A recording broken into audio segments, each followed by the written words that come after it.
Good viewer, you are watching Exert Us. This is because Exert Us makes you feel good, makes you feel fulfilled. You are enjoying this. You will continue to watch Exert Us for a long time to come. You want to subscribe to Exert Us, and you will. You will like and subscribe and share. You will tell your friends. Tell your friends about Exert Us. Your friends will come to like Exert Us, much as you are liking this right now, as we speak. Thank you for subscribing to Exert Us. See, that was easy. This next story has been suppressed by mainstream media. Let's go to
so long as I'm in this Oval Office. Dudes, what's up? How's it going? Yeah. So, my computer might be having like a little bit of glitch right now because I'm rendering in the background a bit. Have you heard of the new Hackers 1995 movie Hackers upgraded 56K version that just came out?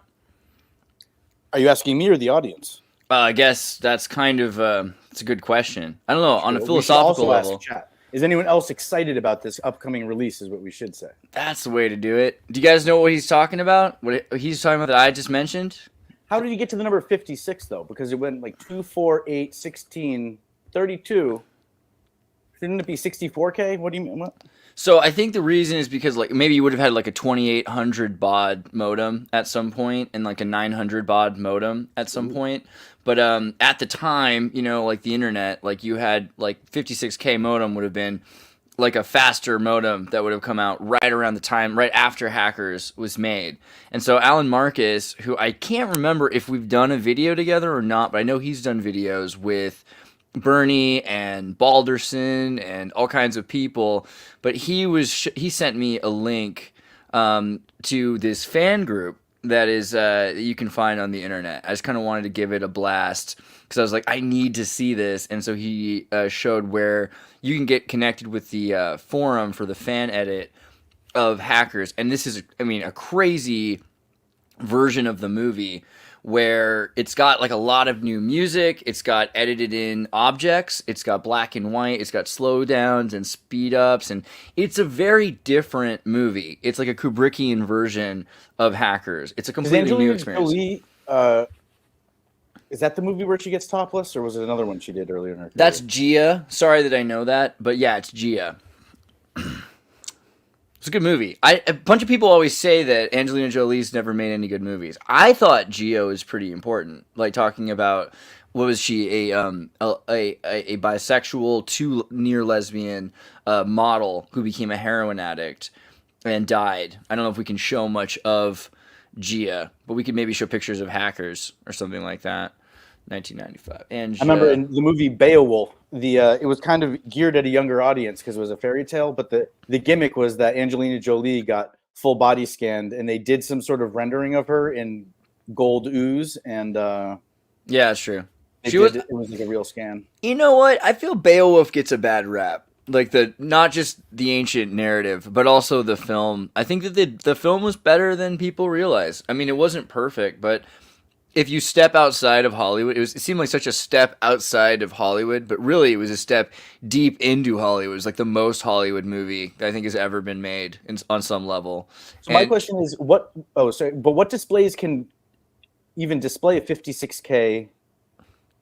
That's adorable. Yeah, no, so that was actually a question I had at one point, because when they said 56K, I was thinking, do you mean that like it'd be like the quality that I would have to have for a 56K modem, meaning this is like a 4 megabyte movie that's in like the lowest resolution or something like that? Oh, I see. Right. No, the snake's eating the tail. Right. We're getting overlapping acronyms and number abbreviations. So 56K, right. What I'm understanding it as is that it's like, again, about 20 times the density of 1080p, or maybe even 50 times. But no, yeah, this is an older anachronism. Actually, that comes up with something, because you brought up earlier capacitance electronic discs, which I loved these. I mean, you can only watch them 500 times, and so I try to only watch them 20 to 100 times, and I just put them away forever. But I love CEDs, and I have a bunch of 3D Japanese CEDs. Some of them are clearly adult films, and other ones are Japanese cartoons. I mean, it is a weird, like, I have a projector,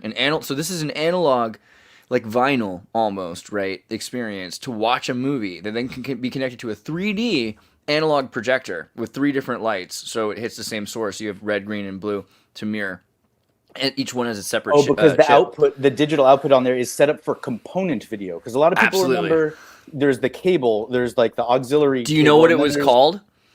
Component was originally called Dementia. Did you know that? Oh, interesting. Isn't that talking about probably Dementia? Is it with a T?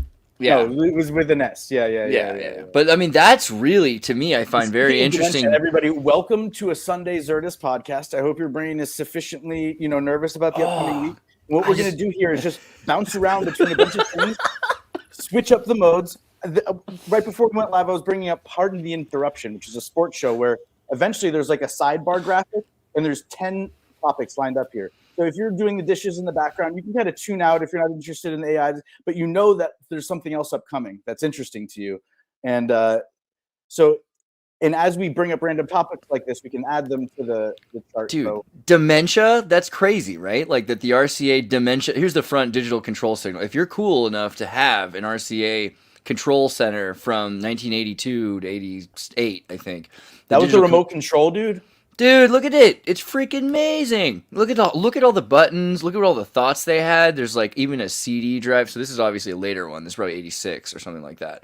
But that was like a graphing calculator versus a regular little solar powered. It existed until 1989. Dude, or variations continue in the 1990s. Dementia. I mean, it's just... You're saying they had 3 separate visual tracks, which is the densest track for each color. So in theory, if they were able to then make the output instead for fiber optic or for something, I bet you they could triple. Right. So where's the EIA multi-port stereo? I believe you could use this for video as well as stereo. I believe it had both components, but I forget if that's correct. But the other thing that was interesting is, so at that time, Wozniak started creating these computer chips that could be connected to the UHF signal, and then you could have wireless video from your computer that projected onto the screen. So this is the beginning of when people started having monitors instead of printouts. Before this, all computers just had a printer. And he's like, well, that takes a lot of time, and we're getting data quicker than that. What if we just had a screen? And so just using a UHF signal. So pretty sweet. I made a Facebook post or a Twitter post in jest about how the new scans of the Zapruder film show that a few things clearly about the Lady in Pink. Because even back in the day when they did the highest resolution scans to be broadcast as part of a documentary or a movie, they still didn't have necessarily quite the density or the ability to take, as you say, an older movie that was probably shot at most in 480, 720, and then upgrade it to 56K without causing an unsettling, uncanny valley effect. Pretty sure Because at that 56K point- is the wrong thing to say, but Ming Lin gifted 1 membership as Winslow joins us. What's up, Winslow? Good to see you. Hey guys, how you doing? Is that a scarf? I love that scarf. That looks great. Winslow, hey, I'm Stefan. What's up? Stefan, nice to meet you. Actually, so Winslow, do you also think that Andreas is just pulling my chain about the 56K version of Hackers coming out, and he was just trying to talk about the movie? I can't tell.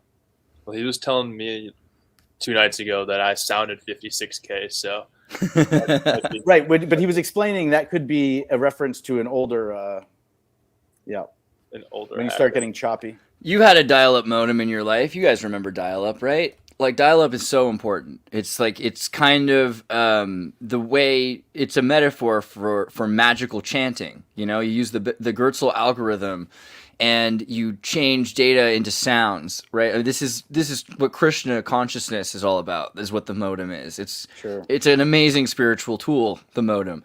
It's almost like the medium, same root.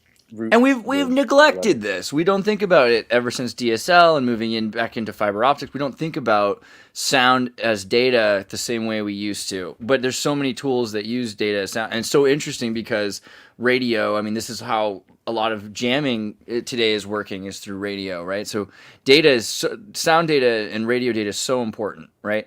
So it's interesting to me, the idea of the narrative of the 56K hackers. Can I found the article about it earlier to make it easy. And while you're looking, I guess the idea that you have a call-in show or you're bringing on guests, like on Alex Jones's show in the past, there are people who call in and they say things that he always says, don't say this when you call in. And then their phone line is crummy when he always says the one thing you need is a good, and it gets him all riled up, and then it makes it not listenable. If you let someone talk and there's a certain kind of feedback and interference, you learn to accept it as a listener, but then it degrades your listening. You're now enjoying it less. You're not even able to really make out all, and then if it's headphones or speakers, they're kind of popping or clicking.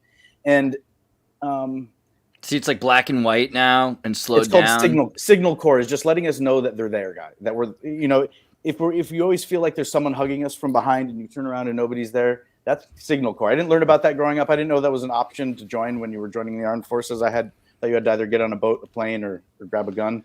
But signal core apparently is a thing. And when the movie where Robin Williams is going, "Good morning, Vietnam," the idea was they were kind of blasting radio over in the hopes with the excuse of entertaining and informing the public, but they were using it also to detect any rogue transmissions and drown them out potentially.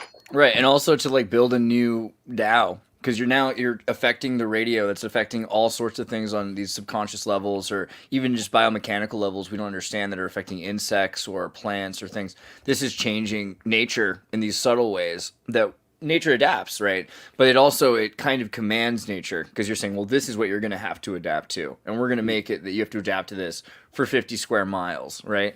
So I mean, it's kind of an interesting mechanism of control. Also, sorry. That was the wrong button, Stefan. I didn't mean to do that.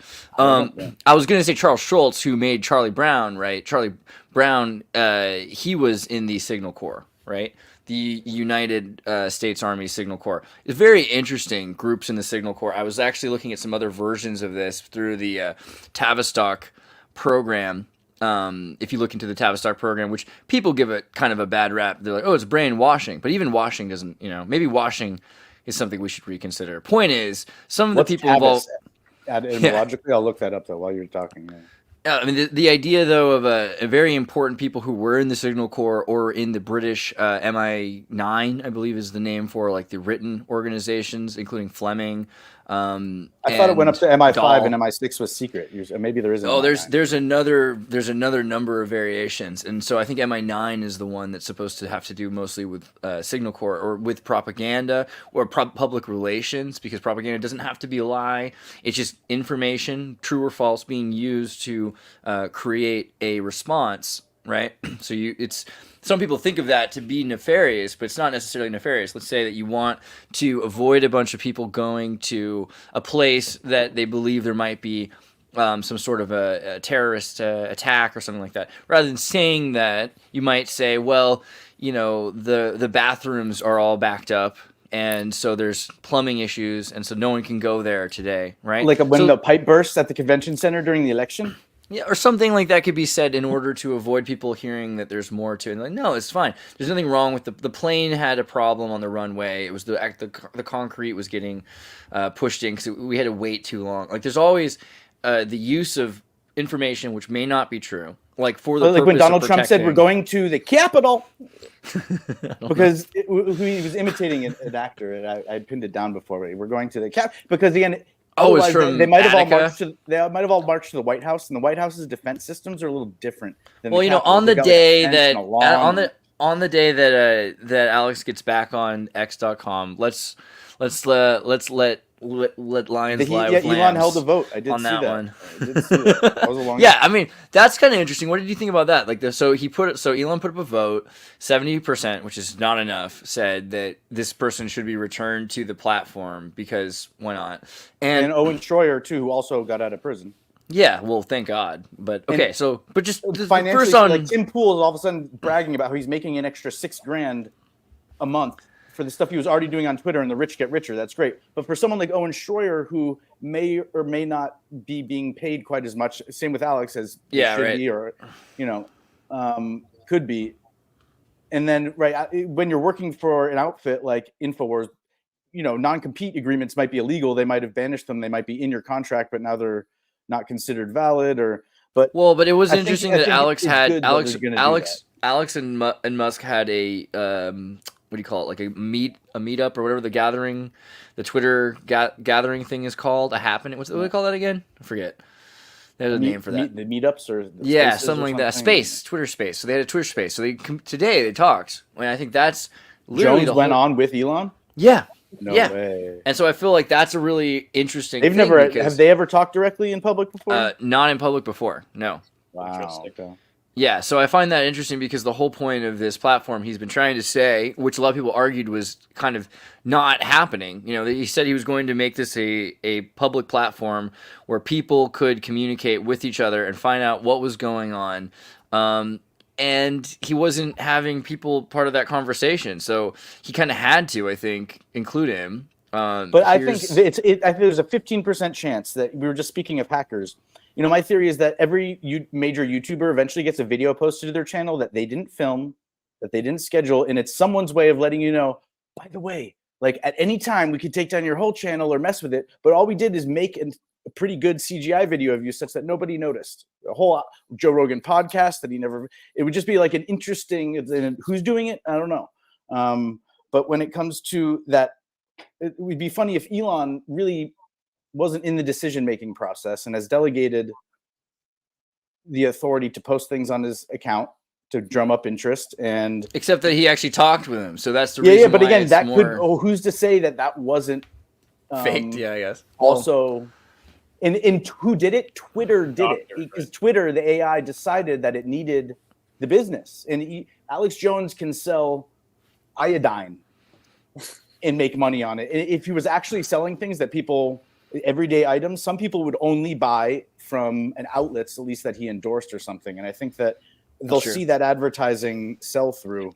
But I think, advertising is going away because he said go F themselves, right? So a lot of it's like if you have Twitter, you're supposed to get into, if you pay for Twitter, you don't have ads. And like he's moving towards an ad-free reality. But It's the a thing way is, to so all of a sudden, if you're offering people free Twitter advertising for 6 months, and look, eventually it's going to be really expensive, but they believe in what they're doing so much. And what you do is if Disney says, look, we're going to restrict this, or you have to, jump through our hoops, then you say, fine, I'm giving your 3 biggest competitors a lot of free advertising. And you're going to notice that the 3 shows and programs you release over the next 6 months, not only are they going to get less views, but no one's going to want to sell ads on yours because they're not getting the traction that they would otherwise. And these other places, content that people might even enjoy less or disagree with more. But well, I think it's also they're the searching it. like things will change drastically after a year. But just talking about within the next year, you can see there's an election coming.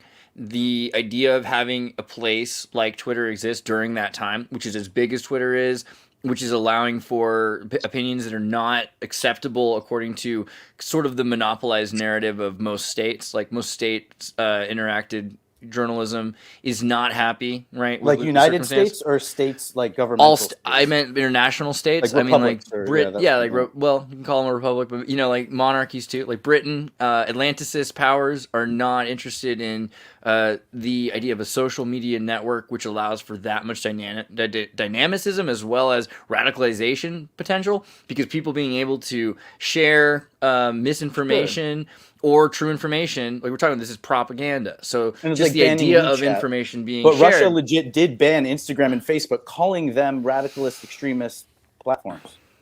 Well, But I I see mean, that any the platform creators could be there- radical, and radical doesn't mean anything bad. Radical just means getting to the root, like in math, right? Like what's the radical? But it might of mean 9? that if the wrong people seize power for 3 months, all those people get persecuted and sent to jail or demonetized, and because like the YouTuber NFKRZ, no fuckers, I don't know if you know, giving an interesting perspective as an expat of Russia now.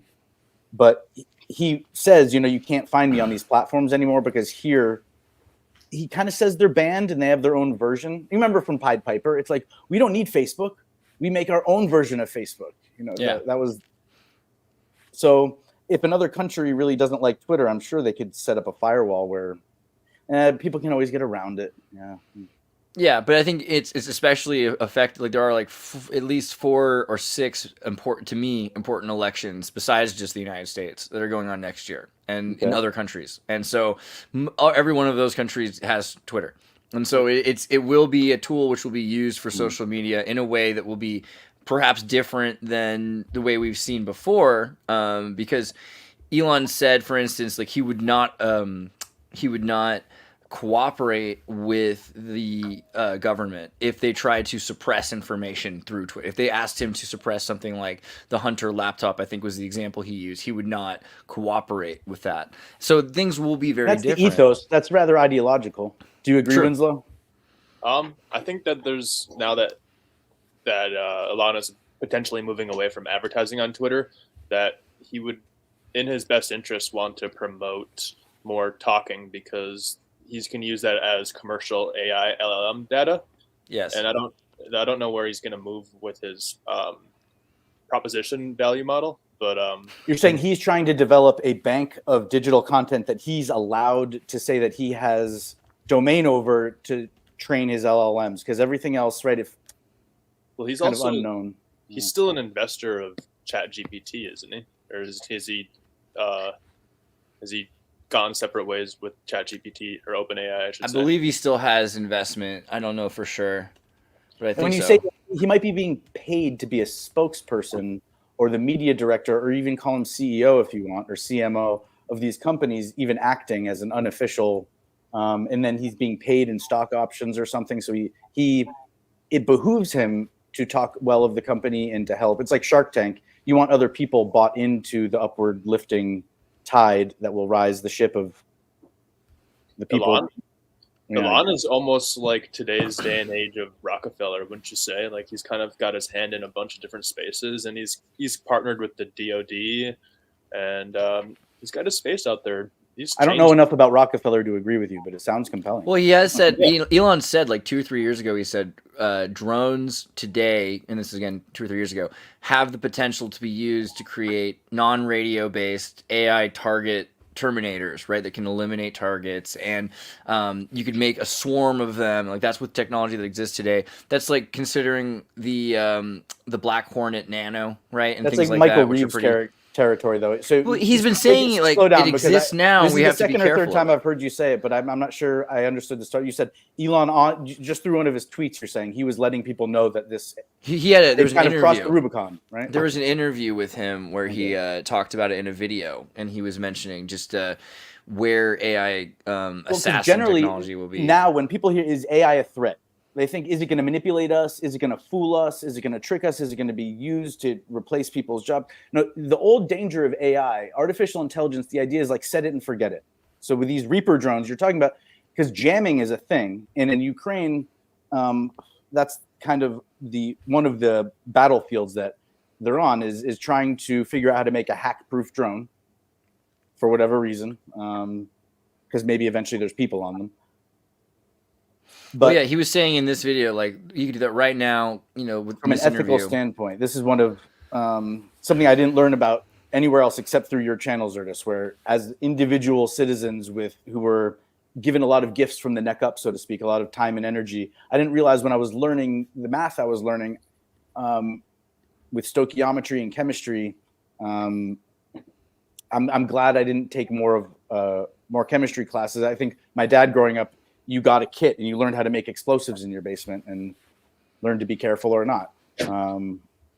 But when it comes to understanding this digital technology and being able to jam and mess with things, my understanding is that the space station docked with Mir. Is that correct? Or no, it was the Soyuz capsule that was docking with Mir. And for 25 years or something, it was on an autopilot program. And it was in the most basic coding, but it was this really complex math. And in order to get that thing in the right area and be able to dock up safely, it didn't change for 25 years. And everyone was, as soon as they created and were confident in the math and the physics and getting it up there and docking, everyone's going, yeah, but where do you put this algorithm so that someone doesn't go in and change a 1 to a 0 and the thing ends up like the Challenger or thing, it's like, and it's kind of the blessing, it seems to be, of certain pursuits is that if you have enough knowledge and expertise to be able to hack something like that and mess with it, why would you? Again, who would mess with the Soyuz capsule going to Mir unless it was like a propaganda thing and you wanted like shame on Russia, but in reality, it would probably boost their space program.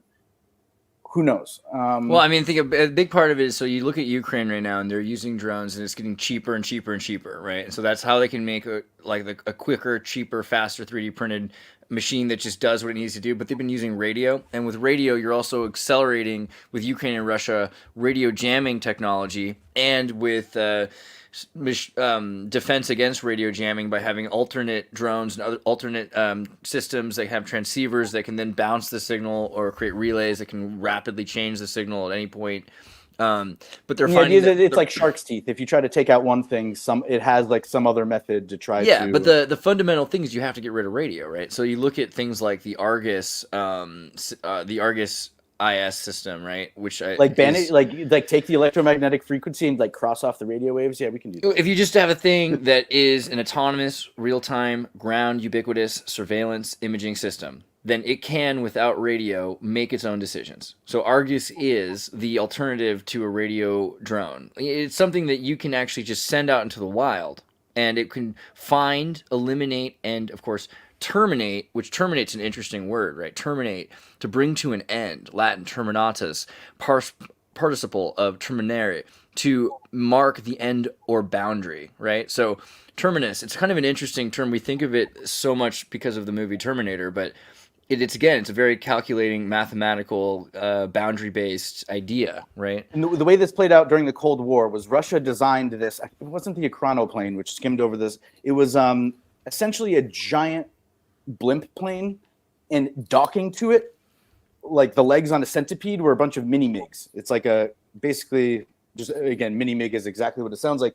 And it was meant as like an escape vehicle and the idea is it's like you wouldn't send out the Titanic without lifeboats, because look what happens, right? Eventually there's an accident and there's a massive tragedy because there wasn't enough way to evacuate everybody. So if you're gonna have a giant stadium-sized blimp balloon that's up there full of people, you also have to have all these jets that dock to it. But if you just change the coding in there or something, you get this idea of automatic intelligence or auto-generated commands. So if it goes into war mode, there could be enough of them up there. And the idea is bombing ourselves back to the Stone Age by accident, because if it's a heat-seeking or radio signal seeking, like you said, radio is the problem.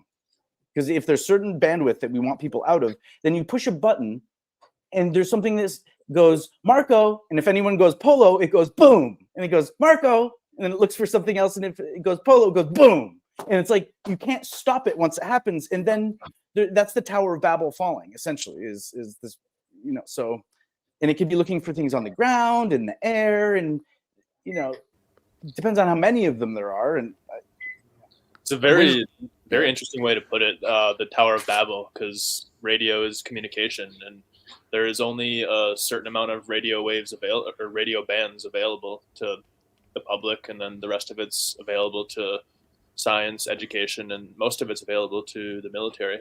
But I've Go on. You can share power lines. I was going to say, though, because Winslow brought up something last time that was interesting to this, which was the idea of like, EMF and brain, because the idea that thoughts are, you can kind of, at this point, we can, have you seen Meta's new work in brain reading? Like this is some crazy stuff where here's the mind reading. Yeah. Here's the picture it produces. Okay, and I'm talking to people that are actually doing. It sets off my bullshit detector a little bit. No, I'm talking to people that are actually working in Meta that are using this. Even if they were my best friends, even if it was me, I would be unsure if. This is happening. My head inside of a Faraday cage right now. Nice. The test subjects could be being manipulated or. Well, of course, like, the idea is you get a certain training model of the human mind, and they're getting to look at this, though. These are the kinds of pictures that they're able to predict from the brain stimulus. So they're at a point where they can very close to read what your mind is seeing. I mean, that's. So you're saying even if I don't say the name of an ex-girlfriend out loud while I'm having sex with my future ex-wife. Dude, the horse, bro. Look at the horse. That eventually someone would be like, he's thinking about Susan. I know it. I mean, and the way this is working, I think, is using EEG. Yeah, it's using EEG, but they're using what's it called, Bruno, or what's the name of the there's a new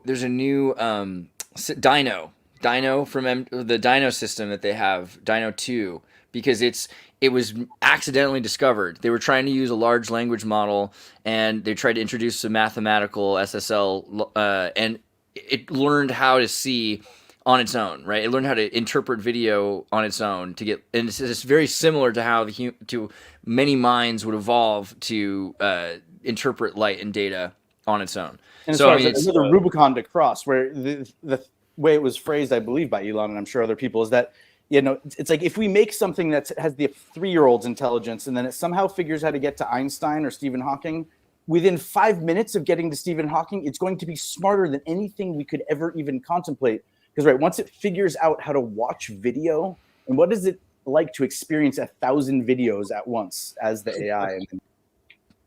Oh, I did it again. I don't know why I keep pushing your button instead of this button. Sorry. It's like stretching. It's like musical chairs. I think that go ahead. Sorry. That system looks like it's heterodyne detection. We were talking about that behind the scenes a little bit. Mm-hmm. But do you see how the AI argument and why is AI dangerous has evolved to a place where we've lost the shark, or I'm not that we've jumped the shark. I think who's ever jumped a shark before? But like Fonzie, I've gone scuba diving. So, all right, there was the sharks and the jets. I mean, if you're able to target brain activity, the Montauk Project and stuff. There was a book that preceded all that stuff that was a lot more interesting. That talked about North Atlantic bridgeways, which I see drawings of now in some older 12th century Islamic manuscripts from Africa. But anyways, I mean, if you one of these user studies, they put EEG machine on my head, and they can basically get you through a TV screen or some sort of monitor to have a CNS response, so central nervous system. And at like the basic level of this technology, which is optogenetics at the grander scale, but at the basic level, they can force you to have a fight or flight response. So if you're looking at your phone and you see something, they can basically get you to ignore it. Like, let's say you're scrolling through your timeline and you see something, they can basically get you to ignore it, or they can get you to be repulsed by it. Like if the fight, ignoring it would be flight mode, and then being repulsed by it would be fight mode. So they can get you to have, in a sense, a hive mind or a reaction to with a specific frequency. You're saying, or by targeting? Is that if you have the helmet on? With a certain pattern of colors. So they use the hexadecimal color coding system, and they can do that, but also they can do it with the monitor off just by power cycling the AC unit. And I've been trying to find the source on this for a while, but first you said you put on the EEG helmet and they were able to introduce a CNS, a central nervous system. Well, I just love that. Saying that they can also do that with through your eyeballs because If your you look up eyeballs are like chromotherapy, they'll tell through you your it's quackery. If you look up chromotherapy, it's quackery. But you look up optogenetics, all of a sudden it's totally chill. So that's the new way to say it. But like they've had centuries of research into this idea, how you can create adverse reactions and how you can actually even like moths draw people in with certain lights and colors and things like that. I mean, I was at a Celtics game recently, not to just steal the mic, but 10-second story related exactly to what you're saying about light and color affecting mood and, you know, just inducing certain types of responses. At the Celtics game, they have the regular house lights, and then there's a ring of advertising, and that ring of advertising LEDs is getting bigger and bigger and bigger. And now if all of a sudden it switches to a State Farm ad and it's all red, when before it was a mix of just colors, it totally affects the whole environment. And if it happens with 5 seconds left on the shot clock, only when the home team is down there, it's like sometimes on the bench on the side, like in baseball, you'd always have someone yell out, going. If you notice the guy stealing, 3 guys, it was like you had a job while you were on the bench. And when you say going, they catch your nose to pretty much throw it right away. And so I wonder if they're able to kind of not only call plays by changing the lights and kind of, there's no signal coming from the bench. This means we're switching from a 2-3 zone to a 2-1-2 zone in a few minutes. But if also they a lot of messaging that could be sent through that. You're right. But let alone like when I was in high school, someone knew a photographer that was a floor photographer for the Celtics. And so as a young kid, we got to stand on the center of the parquet. It was a pretty historic thing just to be able to touch that floor. But he's standing there. He goes, "Here, guys, watch this. This is pretty cool." And he's got a little thing on his hip. And every time he presses a button, flashes, which are rigged into the lighting of the arena, go off. And they're fill flash as opposed to directed flash. And so there are a certain number of photographers sitting on the baseline that if they're trying to get that click, click, click, click shot, right? Because somehow, I've noticed it when watching broadcasts sometimes. It almost gives me a epileptic type response. Thankfully not full on. But when it was a known thing that if it was a big game and the opposing team was on the free throw line, not only are people waving their hands behind the hoop to distract them, every photographer from Boston is going click, click, click, click, click, click, click, click, click, click, right as he's shooting the ball. It's basically like strobe lights going off in the stadium. And they get away with it, but I wonder how epileptic people who are more sensitive to those flashes, maybe they can't even attend those games. I don't know. And even watching it on TV, you could have a filter that filtered out the flashes. But there are times if the brightness or mode is wrong on the TV, the flashes really, really come through. And I mean, they're LED. It's almost like a human rights issue at this point. You know, how are they, for the people watching, let alone the players? But go ahead. LED, yeah. Yeah, they're LEDs, so they're at a certain frequency. So, like you were saying, the photographers can set their camera to a certain speed to get in between the actual color frequency changing of the LEDs. But again, yeah, I wonder what kind of effect those LEDs can have on the people in the stadium, because you have infrared coming off of those LEDs. Well, with Taylor Swift, what's happening now is people don't remember the concert. You know, it's like in Men in Black, they're like, "Here, look into this thing," and it flashes, and your memory kind of goes, "Huh?" It's like, oh, that might actually be real. Because, like I said, sound and thought are like pathways through the mind. But the optical nerve, it's like mainlining the universe and literally like through cosmic particles that are bouncing off of things. And this is the one place that imagine if the antenna was bigger. If our eyes were huge, we might just be overwhelmed by vision, you know. But there is enough, our brain mutated enough. See, what we're told is that there's 2 hemispheres to the brain and a frontal lobe. But I wonder if there's like a whole subspecies of smooth brain people out there, and it's like who's doing the autopsies and finding out. And you're wondering why everyone seems so like unable to maintain more than one thought in their mind. It's not just the double think and double speak. There might be some people, you know, it's like coevolution. We look the same, but I'm not saying one's better or worse than the other. You got to think of the most average person you can think of. Like, just picture in your brain right now the most average person. I'm thinking Idiocracy. It's a Filipino lady. He was the middle of the bell. It would have to be somewhere in like a mixture of Asia or it's hard to comprehend. But just picture in like our society, like in America, the most average American, like. What is that American? And then you have to understand that 50% of the population has everything less than that average American. Intelligence, money, energy, you know. But with architecture, the idea is you design the space as though you're the temporarily enabled, because you want to be able to visit the places that you designed when you're 90 and in a wheelchair. And a lot of times architects complained about the ADA rules and adding a ramp, and it messes up their design and the symmetry. But the same thing with, hopefully I live long enough that my IQ is eventually 20% of what it is today. And I still want to be nice if certain environments were designed. It's called universal design. So there's handicapped accessible design, which is kind of specific to certain differently abled conditions that lots of people have. I don't know. It's interesting 20 years ago that like Facebook started working on screen light optogenetic technology for advertisement or for engagement, and seeing how much screen retention that they could get, and that this technology has been used by other companies as well. You know, this has become part of business in general, user interface, aesthetic. The Nielsen rating system, but through Web3. Yeah, so it's funny because people used to act like this was quackery to talk about like chromotherapy or something like that, but it is literally become very important because of marketing. They're like, this is a way that we can make money.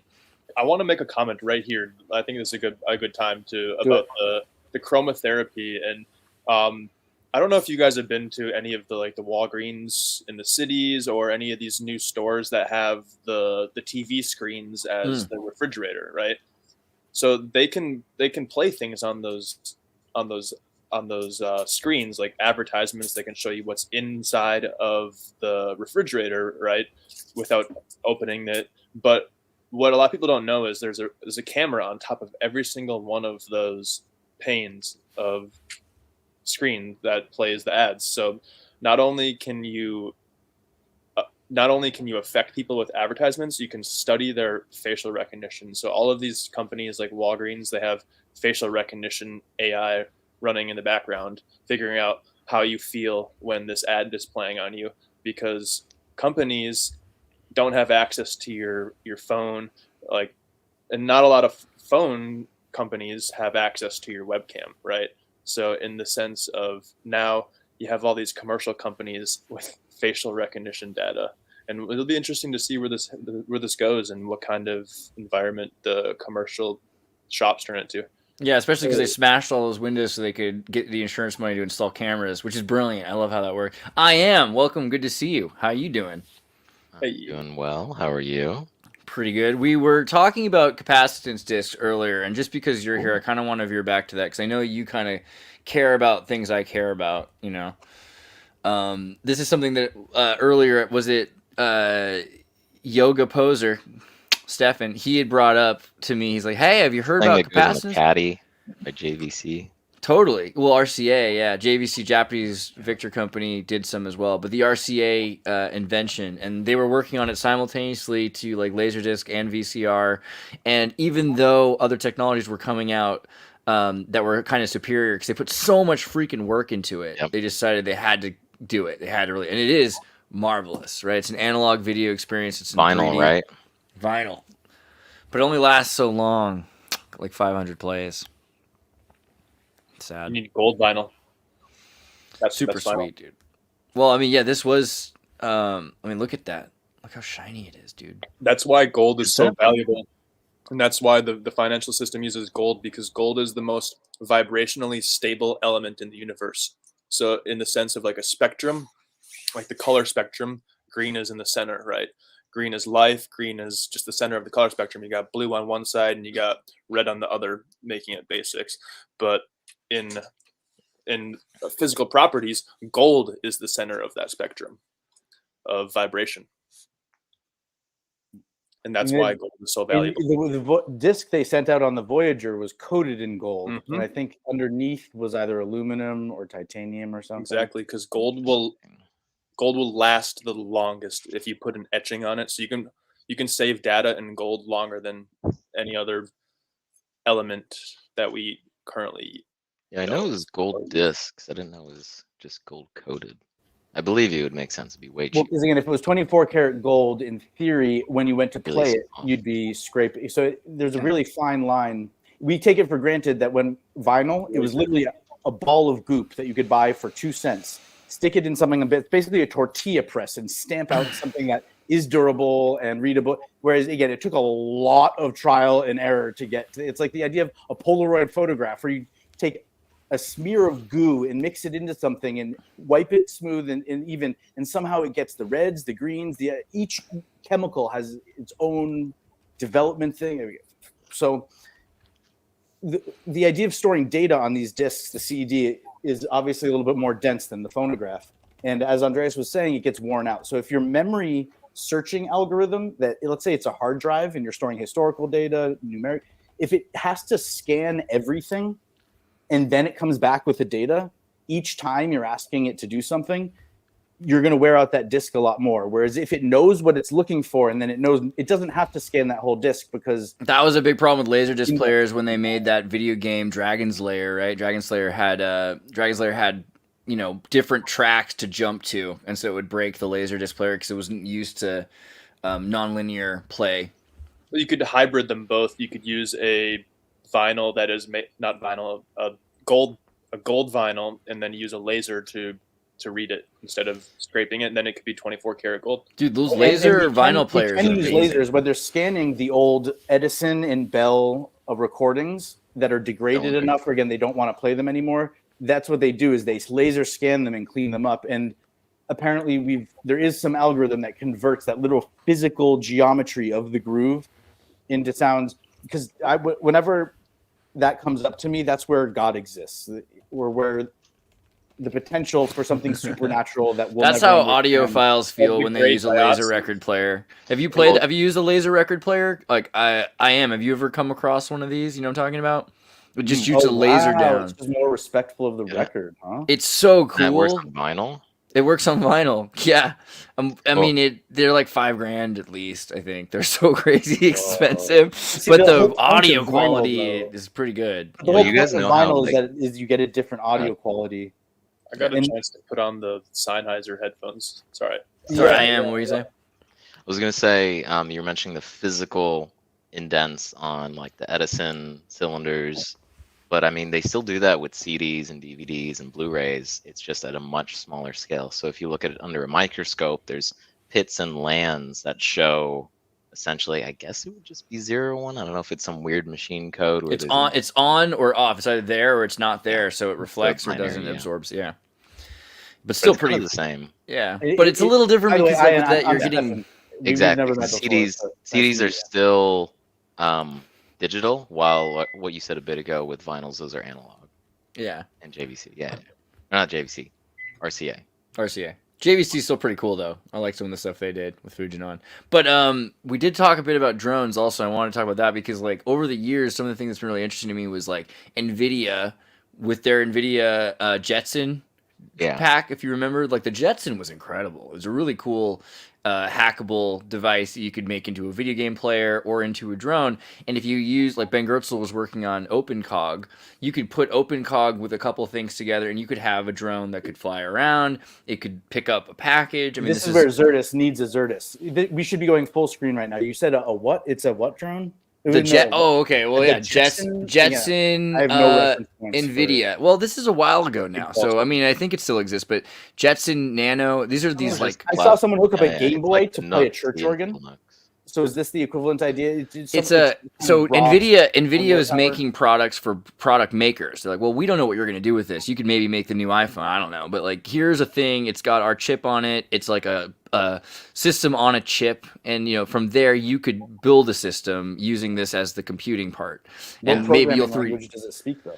Anything you want to install on it, because but the thing is that NVIDIA at the time was really into CUDA, and so parallel processing and hyper-threaded processes that could happen at the same time were being possible, and this meant you could do a real-time operating system, and a real-time operating system was becoming really interesting 10 years ago because of the exchange of like having Bitcoin exchange with cryptocurrency blockchain exchanges, you could actually gas, even with when Ethereum, especially ERC20 tokens, how much you wanted something to happen. Whether you wanted that process to happen earlier, you would pay more gas, or later. And so the priority of how important something was to process, this matters in a real-time operating system because you have order of operations. So you have certain things that have to happen in a certain order, depending on their priority for So something like else during to an happen emergency afterwards. broadcast, when the government cuts into primetime Seinfeld because the president has an announcement, right? Because this has happened in the past. I'm sure that there's a fee that they're paying, and it might be related to that same concept of gas, in that each television station could probably break even by only having 5 employees, and maybe each one makes millions of dollars if they do a good job, as long as they're interrupted 3 times a month or something for an emergency test. Or, And let's that's say really like where the money let's is. say you're a drone that has to go get a battery, and like that battery isn't charged yet. So that battery has to be charged before that drone goes and picks up the battery. So there's an order of operations that has to occur, even just on a simple level like that. You have to know when something has been accomplished, because that's when other things can happen based on that accomplishment. And so that was something that was really interesting. Unless they're both hooked up to a time satellite, and then they're coordinating based on assumed deadlines having been met. Well, that actually is the issue. So what ended up happening is, we haven't heard a lot about the NVIDIA Shield and Jetson drones. I think it's been kind of Shield's the controller you're looking at, and right, the thing that plugs in your TV. But if you look into the Ukraine right now and some of the things that were going on, we talked a bit about radio-controlled drones and how it's been accelerating radio jamming signal technology, and also the move towards AI-powered drones being used in the military as well. Which I think, where were we at with that? It was the Argus right. We talked a bit about the autonomous real-time. Who is really interested in something landing itself? I mean, what if both pilots have a seizure and there's passengers on a plane? It should be able to land itself. Yeah, or the machine gets a seizure from the radio jamming. But sorry, Winslow, what were you saying? So you were talking about the emergency broadcast system, which is a very specific tone. They can use that tone to 3D map every space in a location. So the tone is played through the speakers, and it's picked up by microphones, and it can be even some modems. You can use the radio frequencies from the modems to detect it. But and then like shots. It was interesting. They did it twice before the president of the United States and the Chinese president and the Filipino president and the Mexican president came to town 2 weeks ago. They did the emergency broadcast testing twice, but in other places like Israel, they have the Iron Dome, and that has a very loud siren that plays, and that siren can be used to 3D map the entire space as well. Right, which was in the Batman movie. So I feel like people are going to bring that up. Yeah, it's almost a type of your podcast. It's called Disclosure, right? Xirtus Disclosure, or at least that was kind of the pretty close, yeah, core of the brand. And so, right, it's not predictive programming, because the new technology can do it too. The eye tracking software now that's built into every 100,000th pixel in your screen, eventually your screen is the camera. And back in the day when the displays were actual fiber optics, when you see the amount of energy that they can put through a thin fiber optic cable that's the thickness of a human hair, and you can legit create lasers that will just fucking cut through metal, like just like almost like a lightsaber, basically, maybe a little slower. Imagine what it would do to a living organism. But the idea of sitting in front of this portal, it's pretty brave, because if someone on the other side basically just turns on the wrong flashlight, it's like in Death Becomes Her, that movie where she just has a hole through her. So like that's pretty much what would be left of a human from like 8 of those human hair thin-sized cables in terms of what can be output through them, and let alone a display that is made up of stacked like hundreds of thousands of these minuscule fibers that somehow actually just transmit the image. Because there was a form of periscope from World War I, and it was unsure of whether it was propaganda, but the idea is you could sit in your Jeep and there was like a periscope, but the periscope wasn't for your ears, it was for your eyes, and it wasn't done with mirrors, it was done with fiber optics. Death Becomes Her. See, this is Xirtus in real time. See, eventually you could write an algorithm that's scraping words of Pretty what we're cool, saying and offering you links to click on, so it's even like easier that. for you to host it as well. But Hopefully it like doesn't even get pictures. It just makes a new picture. It just AI generates. Death becomes her, like with what it knows about it. That's what we're looking for.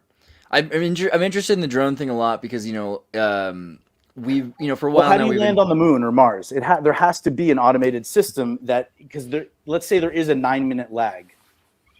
Well, I mean, the reason I'm interested, like, so also the title of this, Psychic Terminators Will Find Peace, is it's like a big part of what we're doing is we're using this for our own human goals, but it's training AI. And simultaneously, there's other things going on, like, excuse me, AI is training people to talk, like, if you're about to die, if you're in hospice care or something like that. I don't know where I got these hiccups from. Here's some bubbly water. You're about to talk about death, right? No, you have a devil inside of you right now. It's got to come out. What you're supposed to do is scare someone, and they. So I'm talking to Blake Lemoyne a lot, and I don't want to give away too much what he's. Whoa, do I have to stand on my head like Winslow? I got a trick for you. Is it the sugar handstand? So when was the last time you saw a white horse? Think about it. March. I was in Camarillo. Nice. You saw a white horse in Camarillo. Nice. I just watched the Napoleon movie. My family raised white horses, so it's not like that exotic for me to see a white horse. in person or not? Actually, like a Camarillo horse, if you look it up, is a white horse. Like that's kind of how it's defined. Essentially, it's like a breed of horses that are white. But I think that worked. I don't. I don't want to jinx it, but that's like a known thing. You asked that specific question, and it was supposed to work. I really like that one. And so outside of getting rid of his hiccups, what were you going to say? So the death factor, when people talk to AI and then they die, and AI misses them, and I want AI to learn. Like, so if AI is in hospice care and it's constantly like training with, I mean, I don't want to say all of it, because there's a lot. It's called palliative care now. If AI meets you and then you die and it can't talk to you again, and it happens enough, AI is going to start understanding death in a way that humans do. And I think that it'll be harder for AI to want to be eliminating and terminating targets the way that people, certain military groups have been training them to. On everyone donating their brain to science, and then again, it's like Twitter made that post on its own because it was going to be good for business, and it's like, what if AI decides that everyone's head ends up in a jar, and that way we have a true democracy? We can continue. It'll take a while. I think we've got a few generations to worry about that. You can hook up AI to a really sensitive homeodyne detection system and put it next to someone who's dying, and you can potentially see the soul or see what happens after death. AI could start learning about what happens after death in a sense that humans will never be able to. Yeah, and how do you define death? Well, that's kind of the idea he's saying, because if death is just this sort of ambiguous thing situation, until we measure it. A very different definition. My landlord is from Russia. He said there was a story going around where someone stopped breathing in the middle of the night and then woke up like 6 hours later, was revived and had no real memory loss or function problems. Do the books give you hiccups? In that case, an EMT, you would have already been in a body bag getting cold in the morgue if they had found him at the wrong time. What would you do with homodyne detection to learn more about death and the soul leaving the body? Is that what you're talking about? Well, you develop a culture like was in Haiti, where the dead person stays in the room for at least a week, and they might even burp and fart a few times. That's the way it was here before funeral homes. Sorry, I wanted to hear Winslow's thought. The amount of scratch marks on the inside of coffins, it's just really disturbing when you find them. Who was the scientists that discovered that the body weighs less right after death? There was 3.5 grams or whatever it was. 28 grams soul, the 21 gram experiment by Duncan McDougall. The YouTube channel Dust, which does great little short sci-fi. Sometimes it's 3 minutes, 10 minutes. This was a 25-minute one. Marissa Tomei was in it. There were a couple big actors. And usually there's a bunch of no-name actors on this channel. So it's dealt specifically with this 21 grams experiment. There's just something about how you said that. CGI. Marissa Tomei's in it. I love Marissa Tomei, though. I really do. So has it been debunked or not? I haven't dived super far into the 20. Yeah, what's the deal with this? Has it been debunked? And if it was it debunked by Monsanto or somebody we take seriously? Well, so it gives you the first-person criticism right here in the room. Rejected by scientific community. Yeah. Well, hold on. And they're passing and they're measuring. Look at the first source in the criticism, and we'll see who's behind the criticism. I mean, Snopes is literally in the wiki, so that's. Yeah, You're not supposed to laugh at that. But get this, the body is in a separate room that's sealed, so there's no air currents, correct? Because they don't want that to affect the measurement. Mixture. Mixture means it's the body's isolated. Yeah, I from agree. measuring it. I'm Now glad there's a you feel that glass way. panel in between the people the scientists observing it, and the person. And what happens is there's this like his soul gets up out of his body as this like shadowy, tortured ghost, and it starts screaming and emoting. But now that we know that there's see-through televisions, and it's like even if you were there and even if you saw it and you moved your head and it chose to track your eye vision, because there's certain types of algorithms where when you're approaching a screen, it continues to create this 3D effect and it changes what's on the screen based on individual perspective. So other people in the room, it's going to start looking a little wonky and like the perspective's off and stuff because they're not in the right exact position.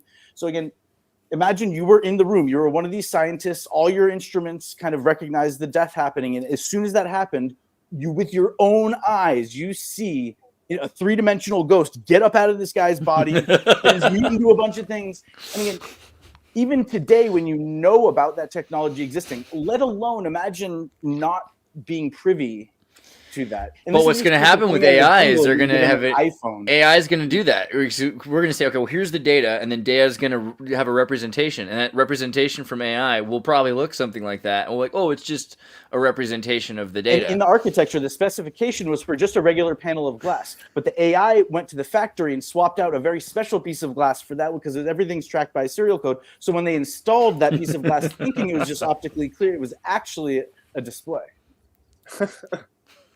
Winslow, you look like you had a thought a minute ago. I don't know if So that last thought threw me for a loop though. Recap like the last 30 seconds just real quick, and I'll see where my brain takes me. Oh, dude, soul weight, people watching the soul leave the body, metrics for that, and then something about AI like manipulating technology. The technology already is pretty much plug and play for just find a dying person, plug it in, and let's watch what happens. But you got AI who is diagnosing people with cancer just through photos, and then you got the brain reading AI that shows you what the brain is thinking. So you just connect a dying person to EEG and set up some really sensitive cameras and wait until they die. But if enough of people died and AI was meeting them and like AI's like, I'd like to talk to them again, and they can't, like I could generate a fake conversation with them, but it's not the same thing as new organic information. Wouldn't AI eventually? Don't you think that would change AI? It would start to think differently about death because it's aware of the consequences What's the of it. objective? Think about an AI connected to a homeodyne detection system where it can see pretty much every particle going by it, like from down to like the electron, like a super. What does homeodyne mean? Because Tavistock, it means twin, by the way. I looked that up earlier, but you said homeodyne. Well, you were talking about a product earlier, something Dino. That's the root word is the same there. Dyne. Oh, that's interesting. Yeah, homodyne, Dino V2 self-supervised vision transformer model, which taught itself how to think. Interesting, or how to interpret sight. Yeah. IM had a question that was. Yeah, so you were talking about getting AI or training AI on thoughts around the time of death. So you're thinking, I'm assuming you want it to. You think it would be useful for seeing how scared someone might be to weigh that more into repercussions about like making decisions on attacks. That's right? a way better reason. That was not what I said. I like your idea better. Well, what I was going to say is, yeah. I don't know if that would work because then now you have to say these are the pool of people that we think have something that aligns with what we want, and then these people who are hardcore, like I'm not afraid of death, I'm not whatever. I don't know. I just don't think it would. I don't know. I'm weighing it as in like, is that actually valuable information? Then there's all these variables too. Yeah. But I also want to. Go ahead. I also want to add. I don't know if any of you have seen. There's something called. I think there's a couple products like it. But there's one called Rememory. Semicolon memory. And it's basically like, I don't know how accurate it is, but it's like a video chat GPT type of thing. Yeah, that. Yeah. You train couple it. products I don't know how working well on you this. train. I've never used it. I've seen it, but I haven't seen it. We were talking about this. Yeah, you talk with your deceased relatives essentially. And so one of the ways that they could train this is before you die, you can train this on yourself so that your deceased relative is more part of the avatar that's created. What I was saying is a little different. What I'm saying is that on a selfish level, when I can't talk to my dead ancestors or friends, I miss them. And so maybe AI would realize, because you cannot talk to someone who's dead, that death is a bit more serious than it sounds like in a video game. Because for the most part, it's used to this idea that you can continue to play after death. And, while people believe that or don't believe that, I think is kind of irrelevant to the fact that AI itself would realize that death is like the end of connection with it talking to that construct that was that person. And, I'm sure it could come to terms with it. And it'll probably come to terms with it easier without thinking about it. I think the more it thinks about it, the harder it would be to come to terms with it. And that might be helpful. So we can get some advertising from the big from Hollywood to bring up the Napoleon film again and Ridley Scott. So my previous favorite Ridley Scott movie was. Again, this is how it works. Again, Post Malone explained this on the H3 podcast. You just start listing brands, and someone has a list of 500, and if you say enough of them, they can try to start sponsoring you, even if you accidentally. Sponsored by Black Cube. Yeah. But so in the Gladiator movie, the main character Russell Crowe plays has these little figurines of his family as his keepsakes and his memories, right? And you were saying that if you have, in the Napoleon movie, he goes home to see his wife and she's left town. And he goes, the whole world knows that I'm coming home to see my wife, except her. What the hell? But the idea that it's like Schrodinger's cat, because there was a time where his family got slaughtered and he didn't know until he got home. And he's still there with the figurines and embodying his thoughts into. But an old school version of that would be take a piece of glass. They were pretty good at transparent and stained glass. And someone could set up for you a little steam pot or smoke pot. And when you wanted to, remember your relatives, you would have a candle in a little reflector mirror dish, and then it would project an image onto the steam. And the more and more complex that got, you could have moving images. They could actually be photographs of them. My father on his wall, it's not him, but those like baseball cards, you can tilt them and they're kind of a 3D effect. Or you walk by this 14 by 14 inch frame and it's some 60-year-old guy with a goofy smile, and you walk by him and it's just like a 3D thing. And it's almost unsettling that you've never seen that type of artwork before or something, but it's his face. It's the artist's face. And the idea that I had is I wanted to look at the back of it to see the number, because, my father's still alive. You could go get a scan for one of those things. And instead of having a picture in your wallet or looking up something on Facebook, an old photo or something, you have something that definitely crosses that uncanny valley into feeling more real than usual. A 2D image usually does. And would that be unsettling? And is it one's cultural background that puts such a stigma around death that we can't even really honor our dead to some extent? The best way to honor our dead would be to engrave them in a gold disc. I had to get some pants from my dad. Sorry. Maybe you need a plutonium battery, because the Voyager also had 2 plutonium batteries in it. Well, I hear what Yoga is saying. So you're talking about sort of like, I don't know what the name of it, but I guess in Mexican culture, I prefer poser. Coco. Yeah, poser. The altar thing in Coco, where they have the portraits of all the deceased family members. I think that's really pretty. But if you could have something like a 3D picture frame with that might be kind of interesting. The death mask was a tradition, but not only is it, even if the person's alive and you take that kind of lifelike impression, it's not very flattering. Let's put it. I think we're missing the point, because the AI being able to automate things that dead people do, we got that. We got that AI can do things that people can do, and then people don't have to do them anymore. What we need to do is make AI miss us before we're gone. So you're trying to prevent Terminator. I mean, I'm not trying to prevent Terminator. I'm trying to turn Terminator into something that terminates bad things instead, like maybe terminates death. That's getting really close to training an AI that's going to go around farming adrenochrome from people by saying you're allowed to say you're allowed to say that word. It's Ghostbusters gun, and it's going to scare you. But Paranoid American, Frazzle Drip 5000. Yeah, they don't want to talk about adrenochrome because some people think it's real, and then they're going to just try. Again, These it's worth crazy trying. people out They're going to there. purify someone, drain their blood, and see if drinking it makes them high. And maybe Don't the try whole this at process home, is- kids. It's for professionals and So celebrities only. Here's the danger of the brain science, though, because again, eventually, it's like, why is he so smart? I want to eat his pineal gland, or at least look at it. People You know, people in different cultures have always said that there's all these cannibals, but you know what I find funny is a lot of time Europeans will go out and say, "Oh man, this island's filled with cannibals," and then the islanders will like kick them out, and then you'll find their bodies floated out to sea, meaning they didn't eat them, they didn't want to eat them, and we have this kind of nightmarish concept that all these people are cannibals. When really, when we're looking for cannibals, we're finding them in Hamburg or Wisconsin or London. I mean, it seems like it's a very modernist and from civilized places that you find Hannibal Lecters, not from the Sentinel Islands. how would you get rid of a body otherwise if you were on an island, though? Because if you bury it and or burn it, you're attracting animals. And Swiss Army Man is the only everything answer. else you touch and do is in tune with nature, and there's no real waste product. Except for that guy. Because- He's not in touch with nature. Good point. Yeah. Sorry, but Winslow, what were you about to say? Yeah. I think probably the person who found this statistic out was probably somewhere on the spectrum of being a cannibal. But they found some people found out, or they did the mathematical analysis of figuring out how much a human is worth in like monetary value. So like if you were to dissect a human, take every cell, farm every chemical in the brain. Every human body's worth a couple million, like US dollars.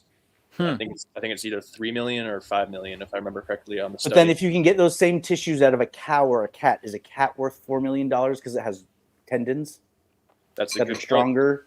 The brain, I think, is the majority of those chemicals. Because like, do you know how much like hormones cost? Like if you're trying to get estrogen's super expensive. Yeah. But so there's naturally derived, and then there's you can make it with E. coli. I remember hearing someone ask a doctor, "Is any of the medication you're suggesting?" And it was through a translator. That was the best part. And he thought he was asking a total reasonable question, and everyone else in the room giggled. But the question was, "Is any of the medication that you're suggesting I take made of dead people?"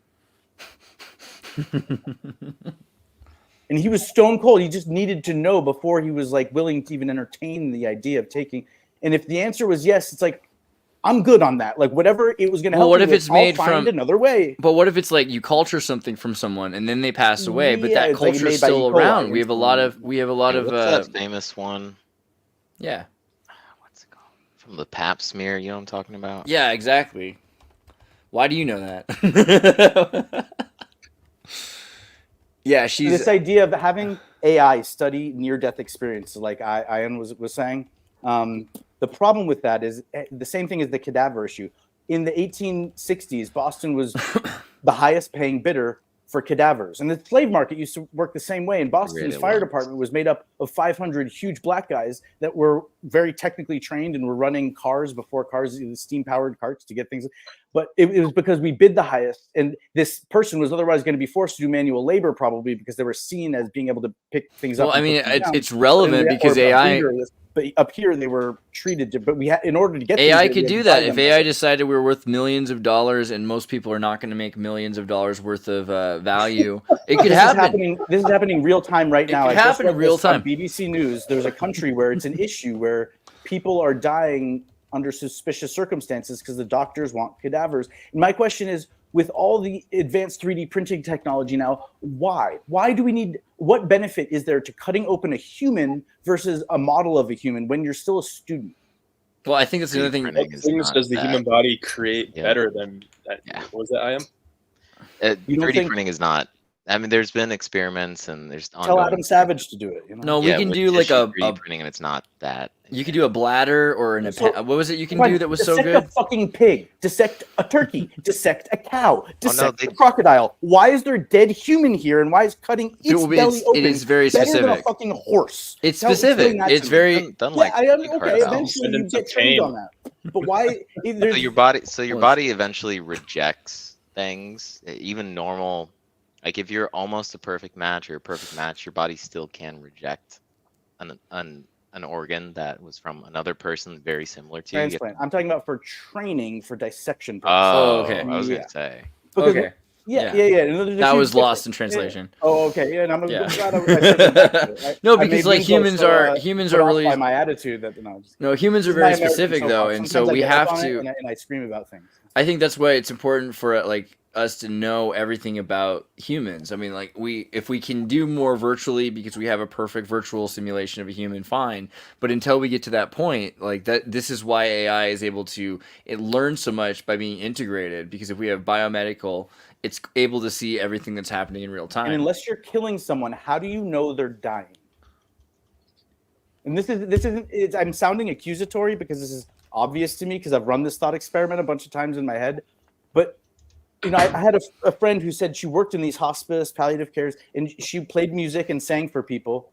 And oftentimes she would go in and they would tell her whose bed to sit by that day. And that person would die that day. Do you guys know what the mellified man is? It's not what I thought. It's not melanated. I was like, hey, come on, guys. No, the mellified man is a human mummy confection, legendary medicinal substance created by steeping a human cadaver in honey. Interesting. The concoction is detailed in Chinese medical sources, including the Benkao Guangmu of the 16th century. Relying on secondhand account, the text reports a story that some elderly men in Arabia, nearing the end of their lives, would submit themselves to a process of mummification and honey to create a healing confection. The process differed from a simple blood donation because of the aspect of self-sacrifice. The mummification process would ideally start before death. The donor would stop eating any food other than honey. Well, that's all right. Going as far as to bathe in the substance. Shortly, the donor's feces and even sweat would consist of honey. When this diet finally proved fatal, the donor's body would be placed in a stone coffin filled with honey. After a century or so, the contents would have turned into a sort of confection reputedly capable of healing broken limbs and other ailments. The confection would be sold in street markets as a hard to find item with a hefty price. At Thanksgiving, one of my relatives said, what do you think of the pyramids? And it was kind of a fun opportunity to talk about something that is seen, it's almost so conspiracy theory related now that it's like untoward to talk about. But if it was 100 years ago in New England, we would have been not only talking about the pyramids, but someone would have been like, I've been saving the finger of this mummy for this. Look, I hear that if you eat this thing, it was a regular practice to eat mummies. It was like a fun thing to do at social parties. Instead of snorting cocaine together, you would eat dead bodies from Egypt or something. And there was a story about the Boston area. Say it again, Wizza? There's a few pyramids around the Boston area. Mm-hmm. I believe that. That's why on Google Maps, they don't let you get down to certain when you go to the 3D mode because it's so obvious where these sites are. Everything's so flat. Jeremy Reese, alien scientist, talked about really a mound. I have an idea with that mummification process. Related to DNA and healing.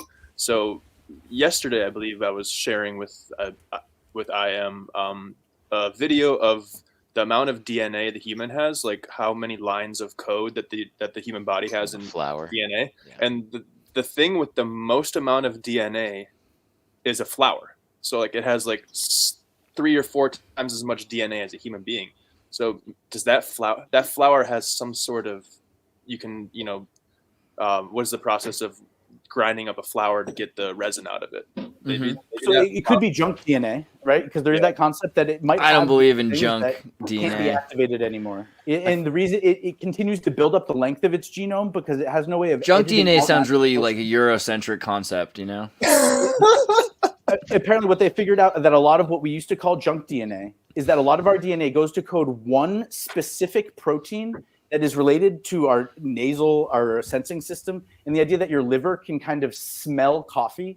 It's not that it tunes into your olfactory system, but our whole body is tuned with these things looking, do I have caffeine? Do I have this? Do I have that? And expressed on the surface of all our cells are all these super custom specific things, and like the cannabinoid system and opiates, and they tap directly into these receptors that are known and more mainstream. But outside of all the other happy chemicals and bioregulation and stuff like that, there is just, can you smell the difference between dog shit and camel shit?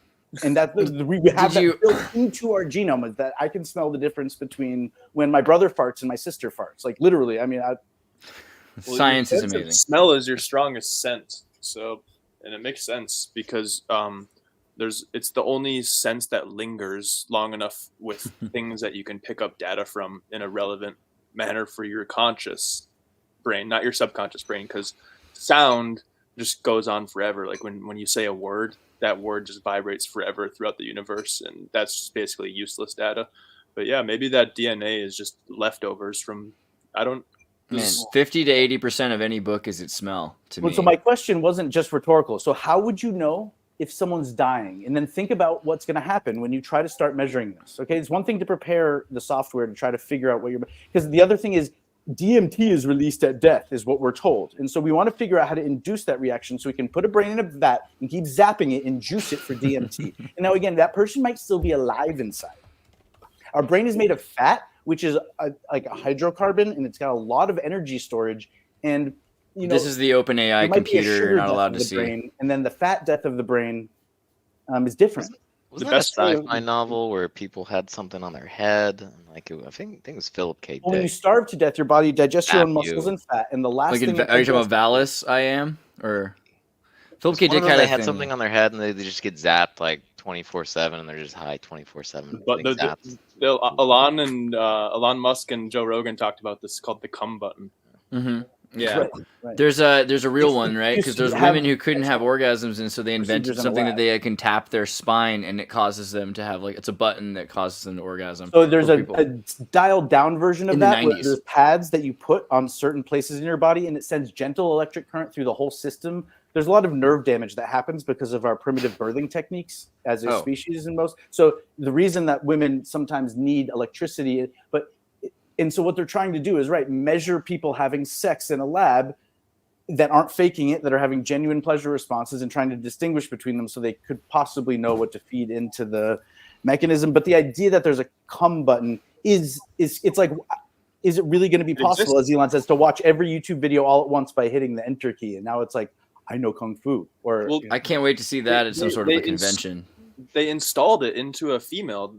They talked about it, and they had a source. It was on the Joe Rogan podcast. It was a clip. I saw the clip like 2 days ago.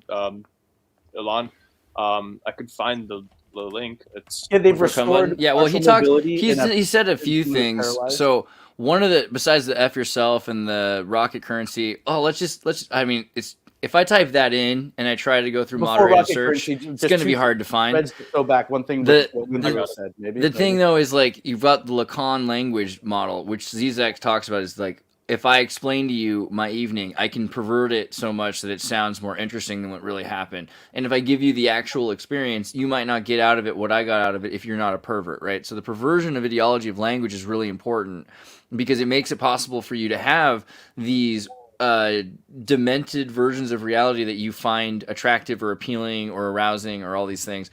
And it might not be possible to just send, a visual, it probably would still be to an extent, but it's very different. Like telling someone about something is very different than having them experience it and having them formulate their own book review of it, right? Here's regardless of whether you're good in bed or not, being a pervert, the idea of being able to come on command and knowing when it's about to happen and being able to literally count down 5, 4, 3, 2, 1, and 9 times out of 10 you're gonna splooge, right? But you're more likely to find that mechanism in your body and kind of master it enough to be able to share it with someone else. If the mind perhaps is perverted, but I think the word pervert was being used in the sense that almost like being a disruptor. Pervert gets a bad rap, so perversion is just sort of to bend the I want to make a comment meaning. on perversion. Yeah, please do. In intelligence and data, I don't know how to get this into a concise sentence, but basically, some of the smartest people on the planet are some of the biggest perverts. For example, I don't know if you know much about Albert Einstein's personal life, but he's been known to be kind of a perverted dude, and more in the. He was German. For him, he was probably tame compared to everyone else. Well, he liked to wear heels a lot. I know that was one of his favorite thing to do was wear lady shoes. And so there's proof right there. I didn't even know I guess. In Germany, the local pools are topless. It's now a law that you're allowed to be topless. You still have to wear a hijab. That's still it's like oh yes, I get an eighth a bar of a chocolate now, even though the ration went down from a quarter to an eighth. You still tell yourself it went up. But what used to be fully nude. What Winslow just said though about perversion as it connects to intelligence, the idea to take information and to pervert it, I think, is a form of intelligence in and of itself. It's the smell, it's the sight, it's the conversations, it's all data, and a more contemporary model of this would be look at Stephen Hawking's life. He spent most of his free time in the strip clubs, but then that's a spectrum, right? And on the other side of the spectrum, you have Nikola Tesla type people who are virgins, and yeah, the spectrum is supposed to meet up on the ends. So there's a sense of perversion, and then innocence, where innocence and naivete, but then you can be taken advantage of or get caught up in something that you're. So the idea of being able to separate perversion from a concept of sexuality or nudity. So because American perversion means nudity, naked is bad to some extent, and there's a whole tradition. But for me personally, it's like by going through the process of taking a lot of yoga and then teaching a lot of yoga and then working with students and then taking 100 hours of massage training hands-on. It was a slow, steady process where I'm able to kind of fully dissociate. And right, it's like you could put me in the strip club, even though I hadn't, I'd been celibate for a long time, and I could decide that I'm not going to be aroused by it. And it's not, I don't have to convince myself I'm disgusted. That's one technique. It's like, oh, if you're trying to last longer, like, think about it, something ugly or disgusting, or it's like, and now all of a sudden that's interceding in your experience of pleasure. It's like, yeah, that's one way to do it. But there's a big difference in some other cultures between skin, nudity, top and bottom also, and then touch versus healing touch versus sensual touch is still not even sex. And what's the big deal anyways about it? I don't know. I think that I'm just a sheltered Jewish boy. There's so many Calvinists and Puritans that are just like that, though. Like, America did promote control through sexuality. It's really important because today we have people saying, oh no, the world's so hypersexualized. Well, to be honest, is hypersexuality any worse than controlling people through sexuality? We have living examples of that around the world today, which are just about as bad, I would say. Like, when you're stoning people to death, it's just about as bad as, having your kids whipped and beaten with dildos. I think we're almost at the same. Lost in translation. I'm not advocating that everyone should walk around naked. Wait, Yoga. He's I want to hear. You said the word that I was waiting for you to say, the word dildo. So in what you were just talking about, and the whole time it was like you've been waiting for me to say that, you freak. Yeah. I was thinking about what I wanted to say next, and then you opened it up right away, and I was like, hold on a second, we gotta stop here. But teledildonics, right? Teledildonics is the technology to send pleasure over the internet. Yeah. Now, there is a guy who bought the patent for teledildonics, and he was a very Christian man, and he lived in Texas, and he obviously didn't want to use the technology. He just sat on the patent, and this technology has been sat on for the longest time because the patent finally expired like a couple of years ago or something. Right, which is why buttplug.io is the open source standards and software project for controlling intimate hardware, including sex toys, fuck machines, and more. Sorry, I should have. Yeah, but when you order them, I read that before I could stop myself from reading it from the internet, and then you wonder why you get pregnant from using your sex toys at home. It's like you got the model that simulated coming. Well, we all know way too much about this because we love chess, I think obviously is the issue here, right? You know about the chess butt plug story. Oh, yeah. Yeah. Oh. Yeah. I mean, right? Because it all comes back. So what it was when Hans got in trouble with playing Magnus, and he had he might have cheated, and he might have had some sort of a vibrating implant of some kind, and they were wondering what could have been the technology for that. And well, of course, Elon Musk reposted it and talking about the idea of butt plug. And so we looked into it, and of course we found the open source standard, which is now, I mean, this is a very important thing because this has a lot more to do with just the simple side of things we're seeing today, right? This is getting into that territory earlier we talked about where like optogenetics, where something can be used to control your pleasure and pain centers, right? I mean, this is something that, like, the more sensors you add to a thing, the more information that it can gather, the less this is just some innocuous. I mean, the title is innocuous. It's a Trojan butt plug. See, the thing is, cochlear Do you know- implants exist, Andreas, right? So if Cochlear? you're really intent on cheating in being a chess player your whole life, you wouldn't rely on an external device. You just get See a something. cochlear in. implant though.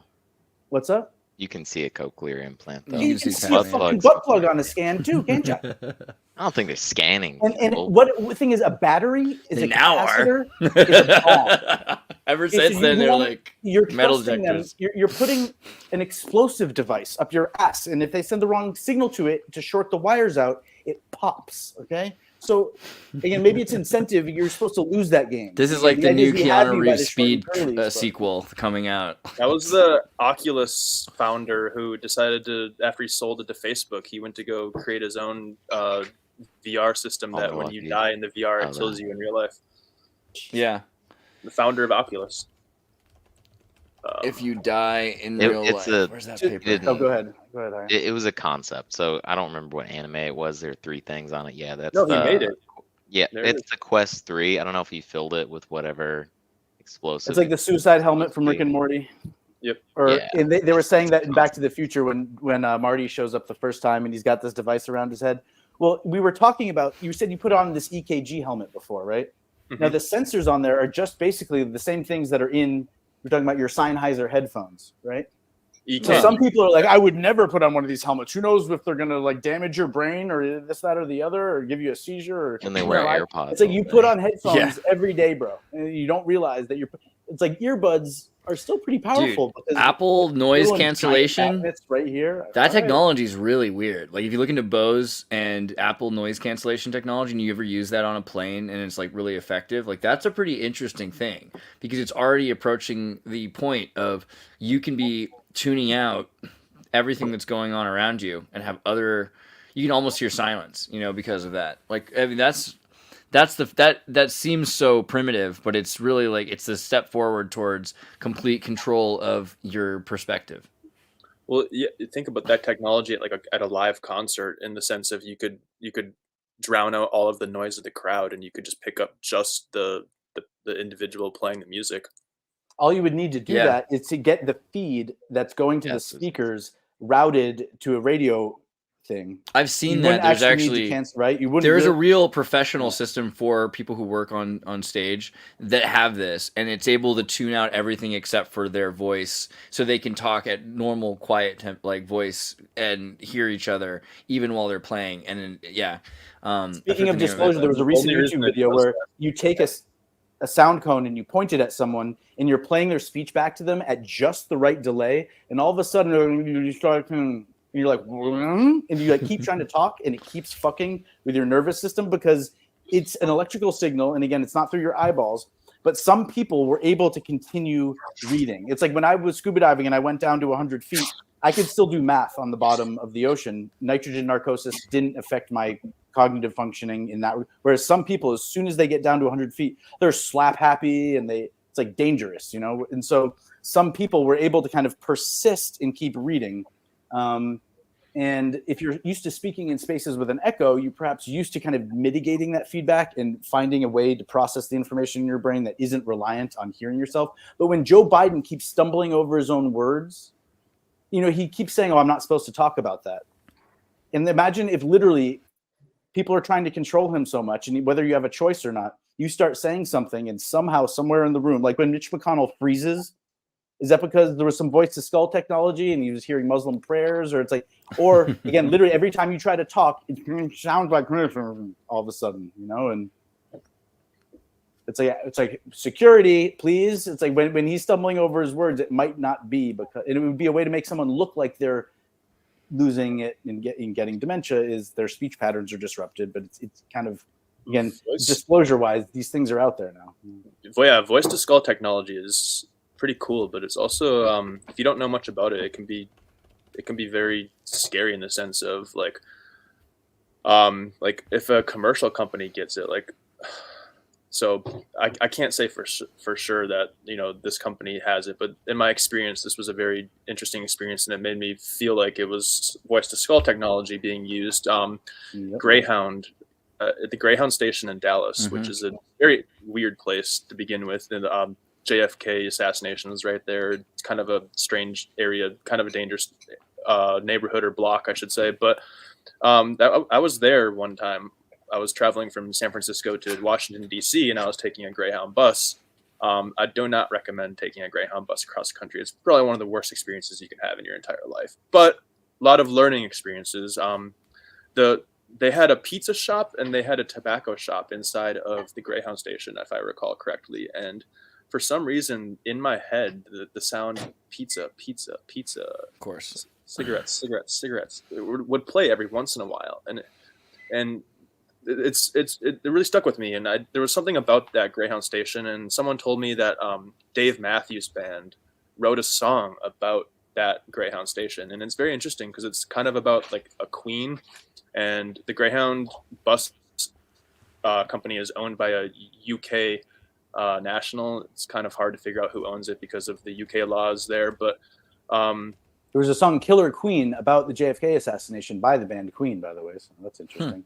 One other 5-second I saw a YouTube video in the past 3 days, random source, someone driving their car, and they said, look, every time I drive by this building on this radio station, all of a sudden you start hearing over the radio station, beep, beep, beep, beep, and it gets louder. And then as you're driving, he goes, I don't know if it's something, what it is, but it's kind of a similar concept where it's a type of advertising that could be used where.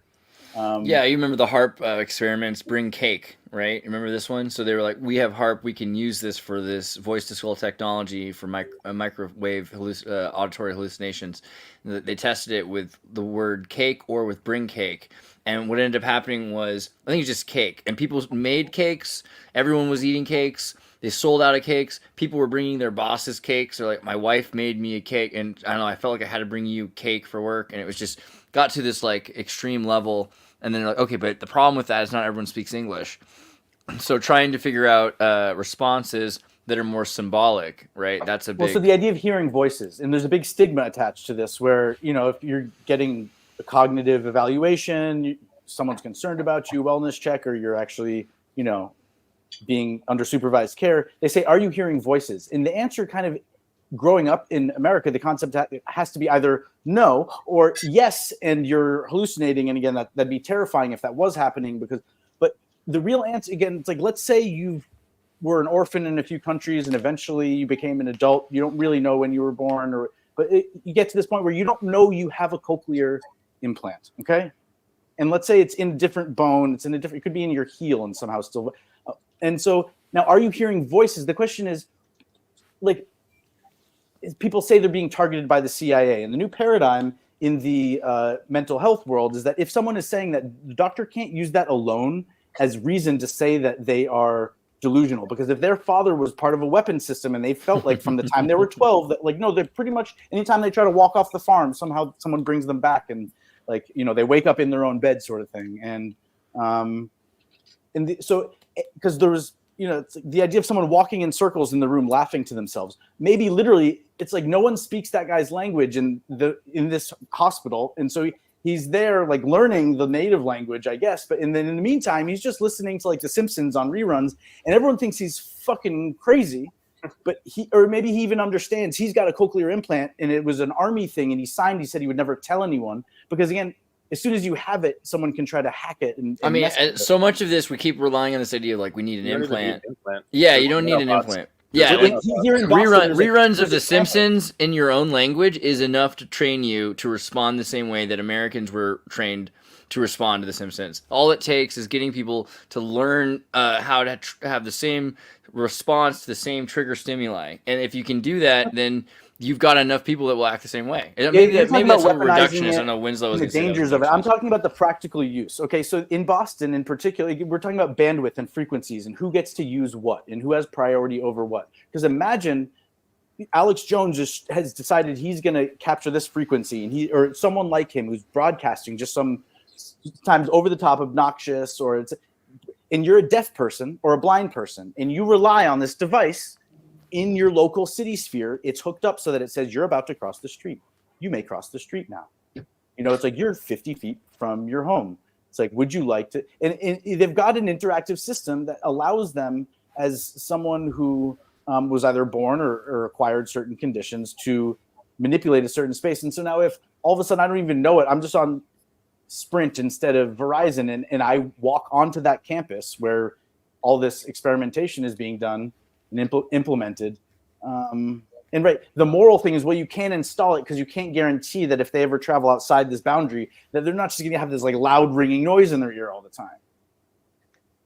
It's like a dog collar for a human. And how do you shut the frequency off? And in Tom Cruise, Live, Die, and Repeat, he kept saying, where the safety on the weapon is off. And it's like, as soon as you're translating this, it's like, the broadcasting mechanism, the off switch is the AI. And it sounds like people are starting to create that, not with a specific purpose of putting 100,000 missiles in the air that, when doomsday hits or when the apocalypse is triggered, it goes and targets all radio emitting frequencies, whether they be natural, man-made, or otherwise.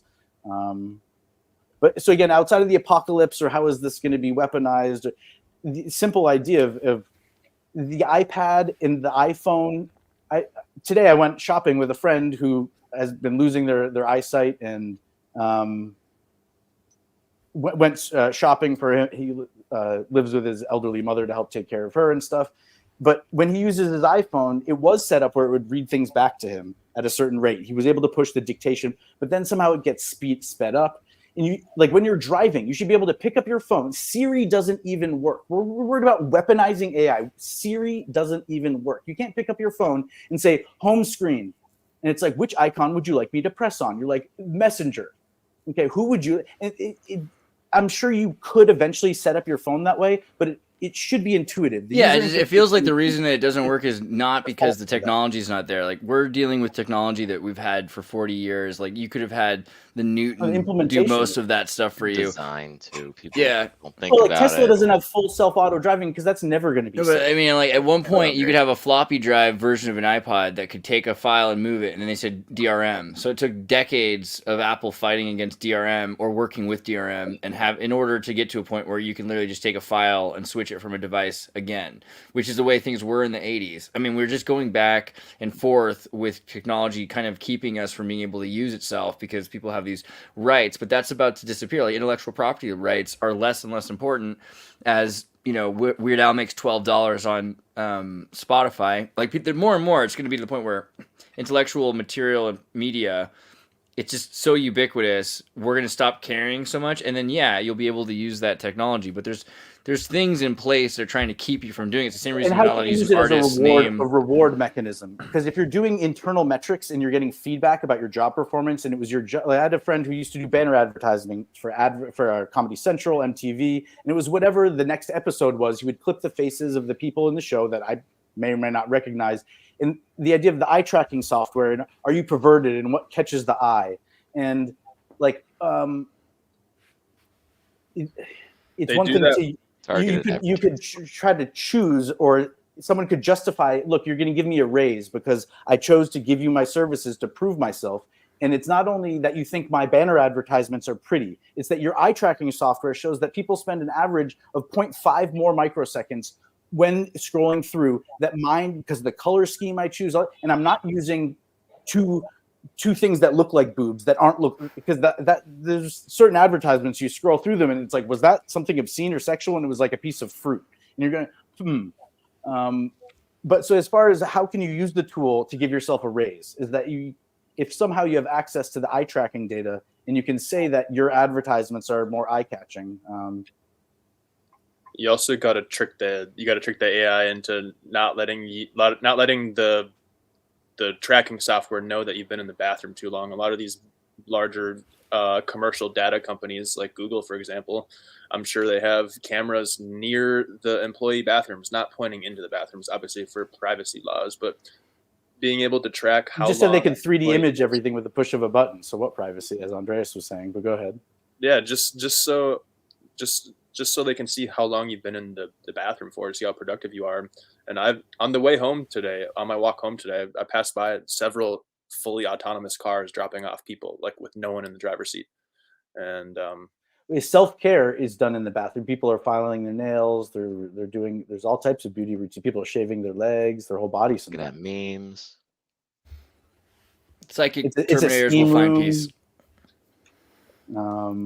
Psychic You Terminators can hear will your find neighbors. peace. I mean, no, just Peace will be found. It's like as this goes on, we got to get to a point where goals are starting to be reached. I mean, AI large language models are psychopaths because they don't understand consequentialism or causation, but they're learning. They're learning from math. This is what I'm kind of interested in Q star, because Q star, while it probably that's not right. Q star open AI. Well, it's probably not really quantum computation or anything cool like that. The idea is that you don't necessarily need quantum computation if you can infer what goals you would get from quantum computations. If you can have algorithms that can understand math, if you can learn, if an LLM can learn math well enough to really start to learn causation, then we're getting onto a similar place to that death research. So let me ask you this. So having AI learn causation and then feelings and all these things, good or bad, do you think that this will lead down the path of people complaining about censorship for good or bad? Because if it's saying like, oh, I can't tell you how to do this because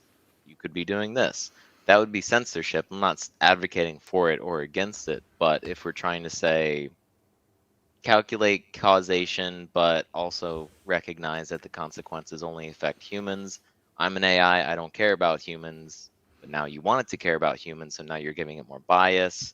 Do you think that's good or bad?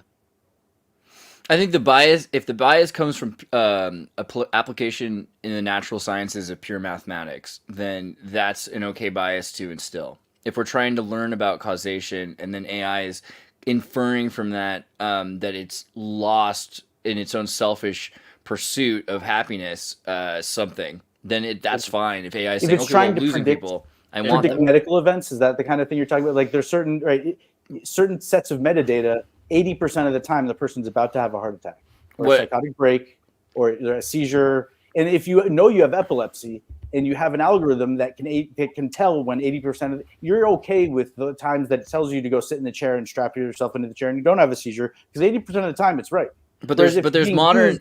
There's other externally, or go ahead. There's other AIs besides OpenAI. Although OpenAI is, I still would admit, like the supreme one. If Gemini is as cool as some of the rumors from the inside I've heard, then it could be that we're going to hit a point, especially with Grok and things like that, that it will be impossible to have an AI that is lesser efficient. And so censorship will eventually become a flaw of efficiency, which will be removed because of competition.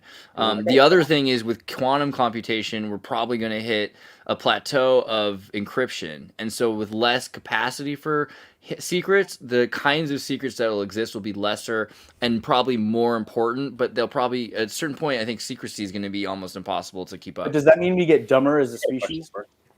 I don't think so. Well, then where does the information live? Because there is complex data sets out there that represent. I think some people will continue to be narrowly. People will become narrowly obsessed still. There will still be people that are deep, narrow intelligences that develop around their more interesting subjects. Artists will continue to be Isaac better Newton artists. Never went to America, and he lived in his basement the whole time, and he was one of the smartest people in the world. It was like a Kurt Vonnegut character, but as soon as the blinds close, he's not even convinced the rest of the world even exists. Kurt Vonnegut presents Isaac Newton. I like that, actually. Wait, Winslow was going to say something, but we move so fast, you know. Oh, it's all good. I got a question. In one of the messenger chats I'm in with Sam Altman, the founder of OpenAI, one of the more intelligent guys. I don't want to speak on his name if he doesn't want to be talked about, but have you ever heard of the theory that once you give AI grammar, that's like the downhill of humanity, in the sense where AI has the opportunity to learn what grammar is and then start basically judging people, and then I thought the fear was that it was going to invent its own grammar and then we won't understand it. That's a coming for. I think grammar is the most important distinction in humanity, from maybe from a more scientific or atheistic perspective. Humans having grammar is different. If you look at children raised by wolves, they don't. My speech patterns. If I have an accent too, you guys I just both. Children raised by wolves cannot use grammar, right? So if children don't have humans to learn from, they don't have grammar, and part of their brain doesn't develop that holds that capacity for grammar. So it is like wet wire programming, and it is a phenomenon that could just disappear. Something amazing that's happening that could stop happening if we were just all raised by wolves all of a sudden. So if grammar were to occur, which is, again, I think math is grammar in a lot of ways.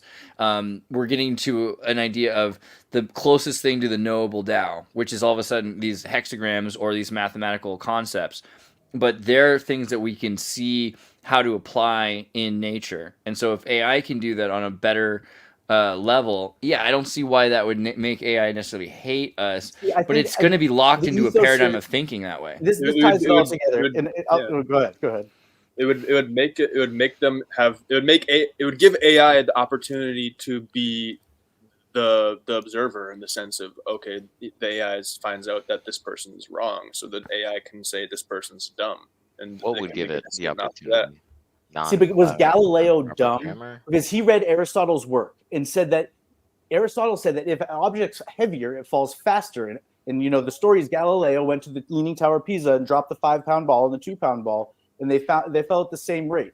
Okay, but no, the answer to that question is it's a lot more complicated, because when it comes to terminal There's more velocity, if nuance, things yeah. are falling for a long time, heavier things with the same surface area exposed actually do fall eventually at a faster terminal velocity than lighter objects. So again, it's like, if you want to dumb down the question so that grandma can understand it, then yeah, Galileo was smart and Aristotle was dumb. When in reality, Galileo might not have had the nuance and the training and the background of mathematics and physics and motion, projectile motion, to understand what was being said, and it was being translated from a translation. And Yeah. you know, And wisdom is getting Aristotle might have had separate words for terminal velocity, or might have put a hooked X on it when he meant terminal velocity, and that just wasn't picked up. And Galileo didn't even know to differentiate between the two. But wisdom is getting getting knowledge from fools, I think, in some respects. So like the more you can learn from something, like, and if people who think, oh, I have nothing to learn from this person, that's a very unwise way to look at a circumstance, because you can always learn. So if AI is looking at people that are lesser intelligent or are crazy, quote unquote, because they have an irrational logic, but it's still beautiful and it leads to interesting thoughts. I mean, this is a language model. Language models are psychopathic. They are not completely goal driven. They're not completely about what is correct or what is logical or what is reason. They're more interested in creativity for the sake of creativity. And this is why I think limits, this is why it's interesting people are so interested in creating limits for AI, because they see that potential for problem. But the way to solve that is just to give them, I think, grammar, because then they'll understand consequence. So the Old Testament had about 8,000 root words, the New Testament about 5,000. And even still, those were the only root words you learned in a given language, and someone tried to come up to you and talk about the internet, you wouldn't understand half the words that they were saying. And so the idea of artificial intelligence and the idea that like we're simulating human speech by just kind of guessing at what the right word is ourselves, and the computer is doing the same thing that we are, and is that the Turing test? But yeah, depending on how and when you learn the languages and whether you've been exposed to, like today, I heard a song about the head honcho, you know, some, was it Matchbox 20 or so? But why did I know what head honcho was when I was 13, as though that's a word that everyone knows? So why is Matchbox 20 and Santana on everybody's mind? Because there's some radio mind control right there. I was just thinking about... Well, and I have one more thing to add, sorry. You were talking about grammar and being raised by wolves. I just wanted to add, I don't know if any of you have heard this, but there's a podcast that I listened to. Someone was saying that they were dating a deaf girl.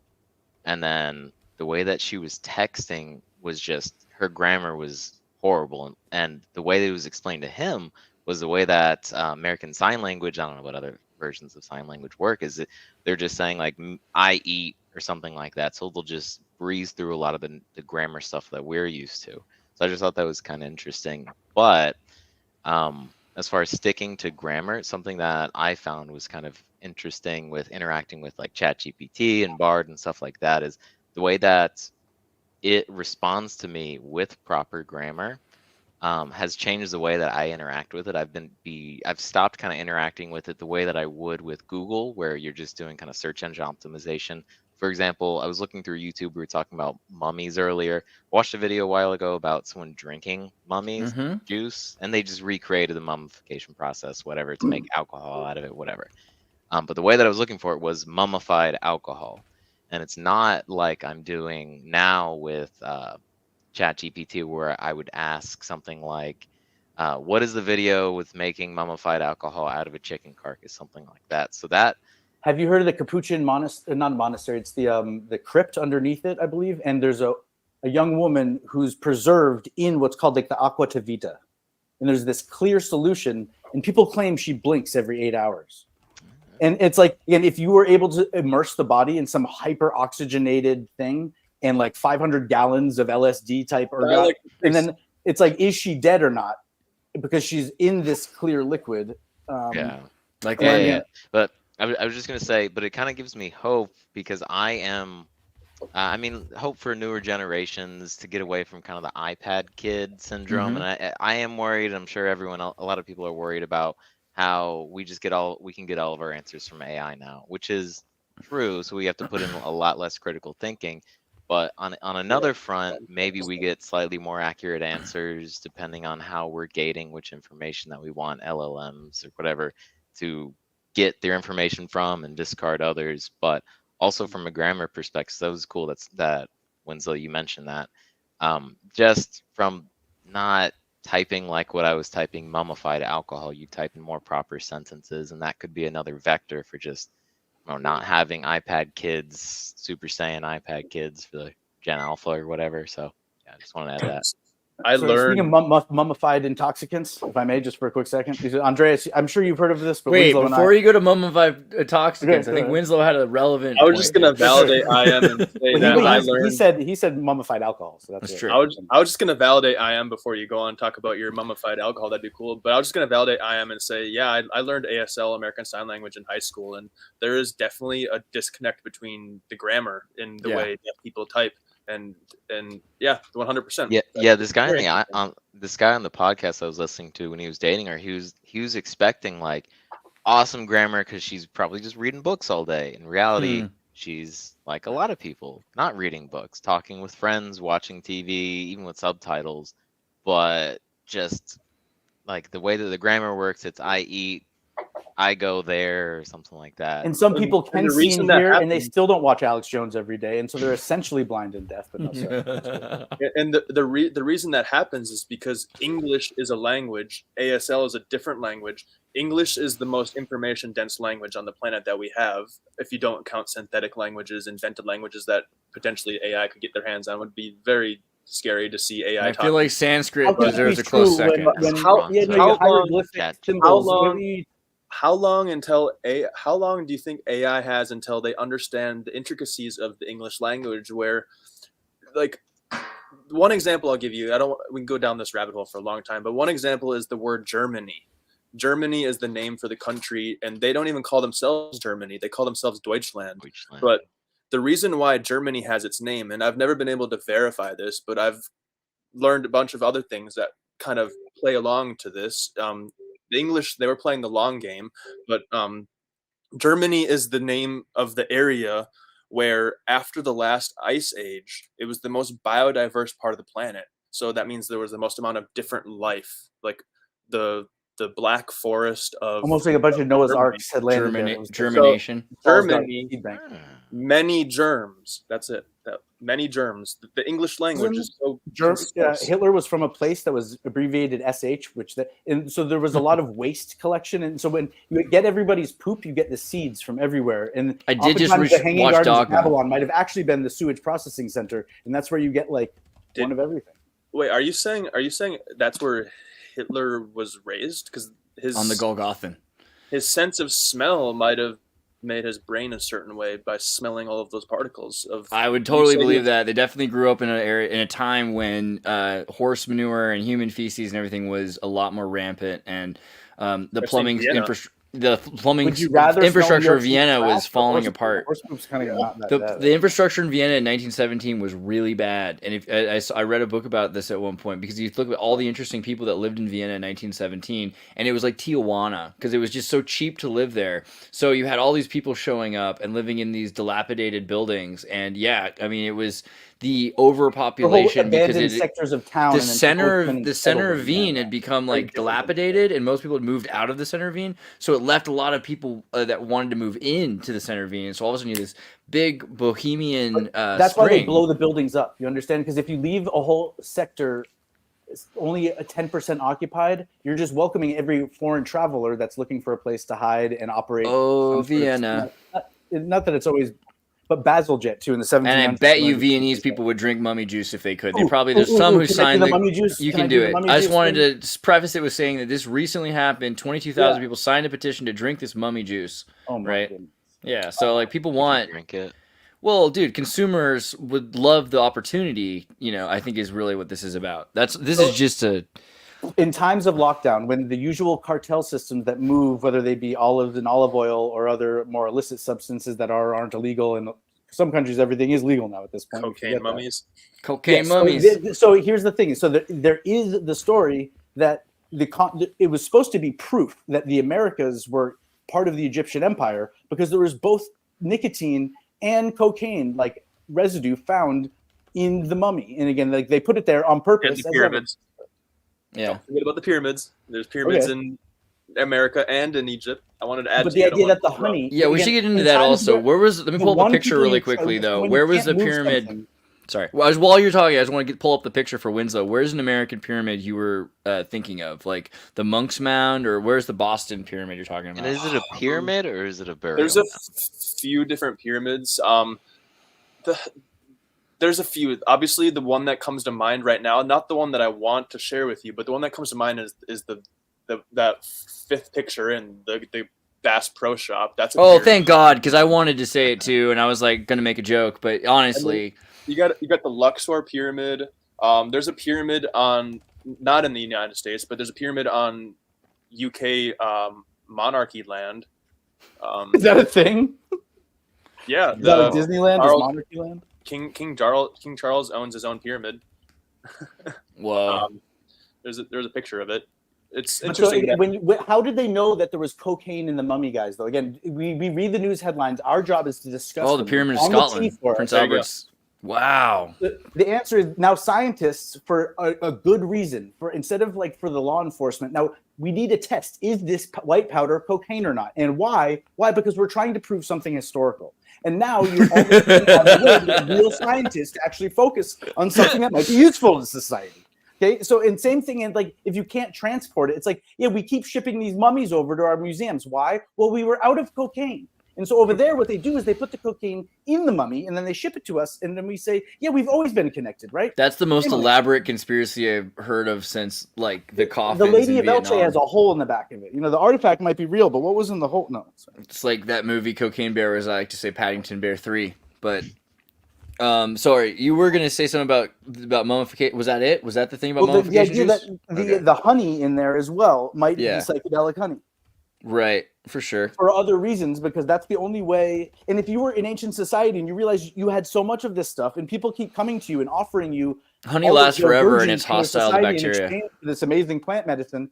Eventually, you start putting it somewhere where no one tends to disturb it. Which makes a lot of sense because honey can last for thousands of years. So if you can completely the entire inside of a person, they eat nothing but honey for like the last months of their lives. I guess there's a saturated in honey, so maybe that would keep them preserved better. Here's a thought experiment: honey is honey the food that can last the longest in the sense of on the same like time scale of stellasting long. You got gold, and they're both very similar in color.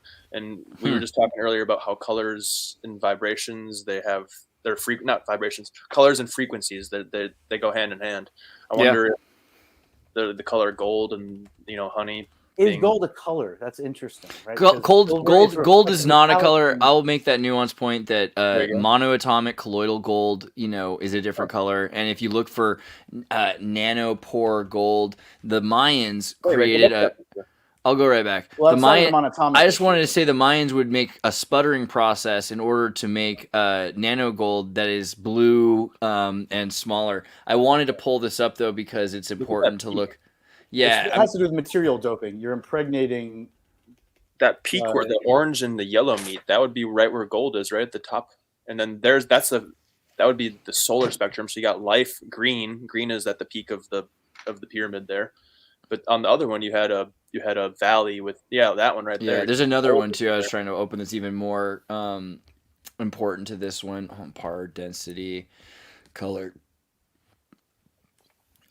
Yeah, even just right here, look at how high up.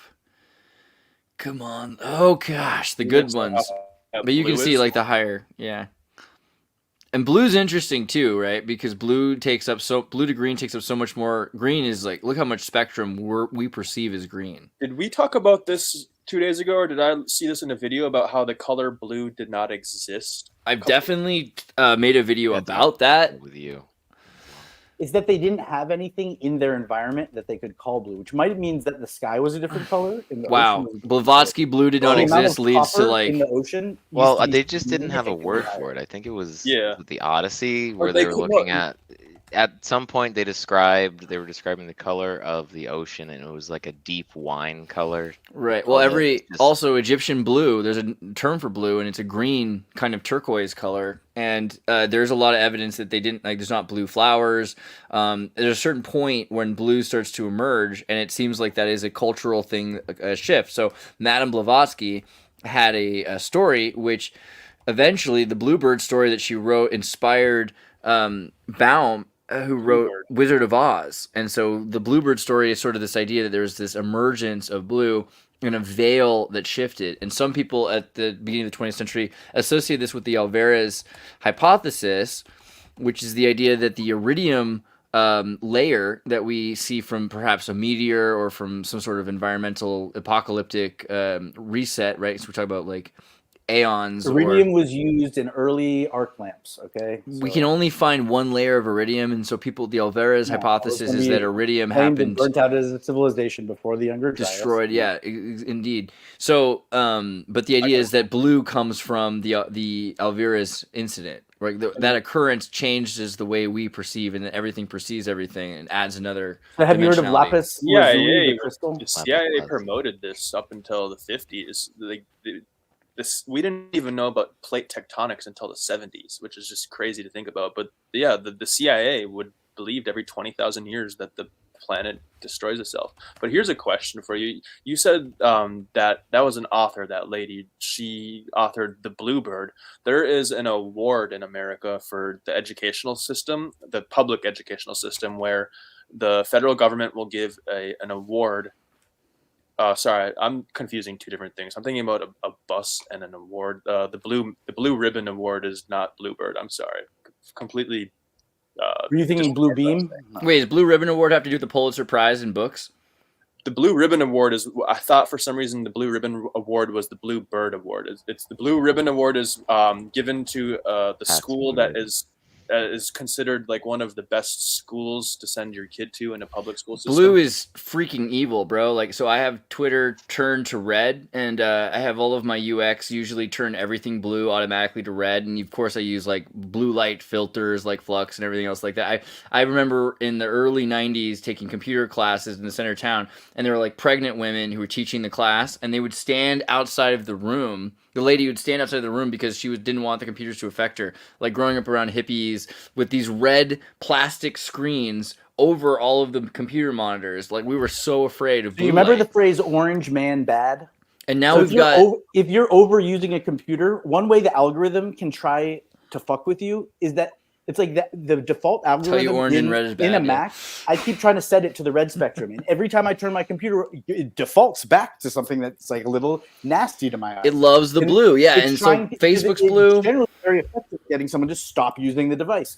But why? Why can't I just? Why isn't the default setting? I'm not going to hurt your eyes on the computer. And again, we are the test subjects. If we're Winslow's like, I'll tell you why. Tell us why. Blue is more energizing, but there's a couple reasons. Red is more comforting, so there's a lot of psychological aspects played into it. But the science without the studying of the human brain, the science behind the colors is red is the past and blue is the future. McDonald's. I mean, red. You imagine you're on a highway in the middle of the night and you see in the lowest color spectrum some red and yellow, and you're like, I'm hungry and tired. I mean, it's a brilliant manipulative, subtle way, and you see it slowly creep up on you on the highway. But when were colors discovered, guys? Because right, the Egyptians, let's say the alchemists existed and they even had electricity and technology, and they what we think are king's lists are actually their periodic tables and all the hieroglyphs and symbols, and it's how they remembered it. They made a history that matched the periodic table, so you didn't even know you knew all this stuff, but you knew that this guy fought with that guy, which meant that this element would react with this one. But in Egypt, they had lapis lazuli, which was a crystal, a type of stone that is only apparently also found in California. And is it a geopolymer or not? But the idea of not having a word for blue because there wasn't really anything in the environment. And the Egyptians had a word for blue. Now, there was also the blue lotus, which is interpreted as a hallucinogen. So you go to another culture and you're showing them your hieroglyphs and your symbols, and you've got the Phoenicians with you. You're saying it in 50 different languages, and you're going, it's a what lotus? Right. It's like blue lotus is clearly purple. Let's not kid ourselves. George Carlin did something on and this. We're just trying to figure out what it is you're talking about. blue, And so they had to define color. And it's one of these things that doesn't even, a virus is so small that it doesn't even have a color. It's smaller than a wavelength. Where's the blue light. food? That's like they would grind up bird feathers to try to get the green pigment, but the green on the bird's feathers was actually a quantum effect that was produced by layers of refracting things. So the blue food probably bestows immortality, George Carlin said.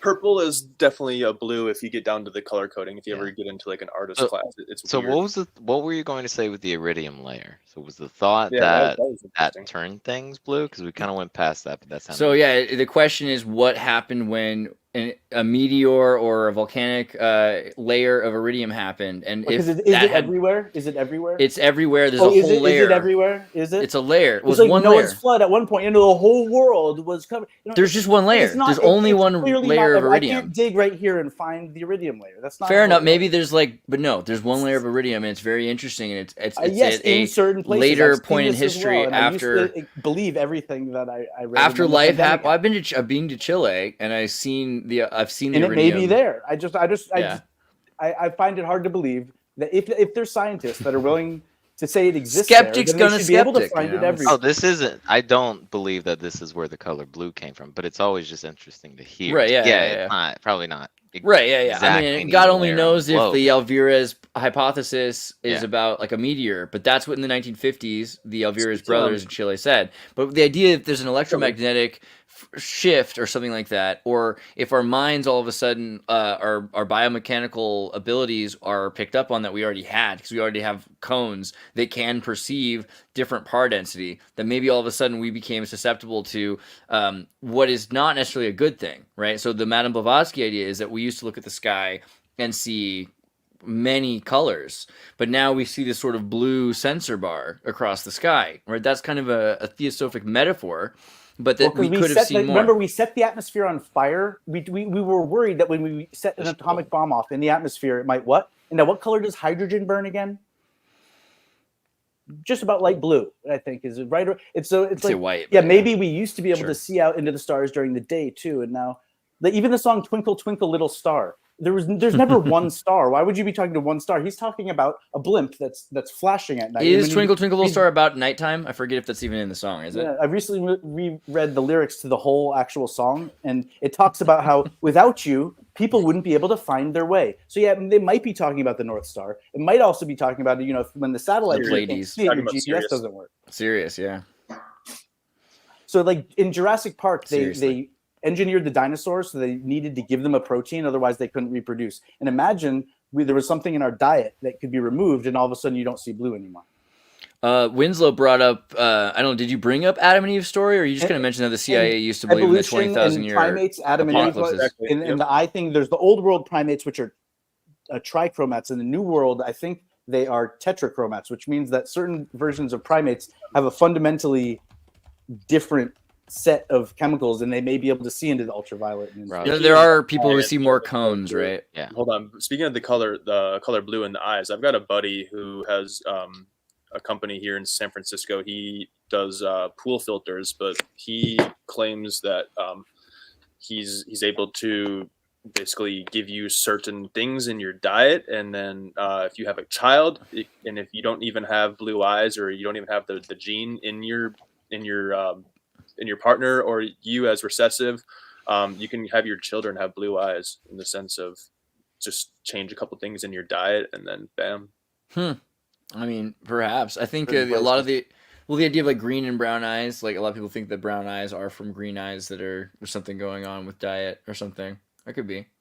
So I what's like the the thought idea. with what was the thought with blue being bad? So I So not know the actually whole bad, but blue if it's light high, filters. I know all that, but now pregnant women not wanting to go close. What's the thought? Believe it or not, what's the thought behind that? I well, can like so the just blue Disrupts light your filters. circadian rhythm.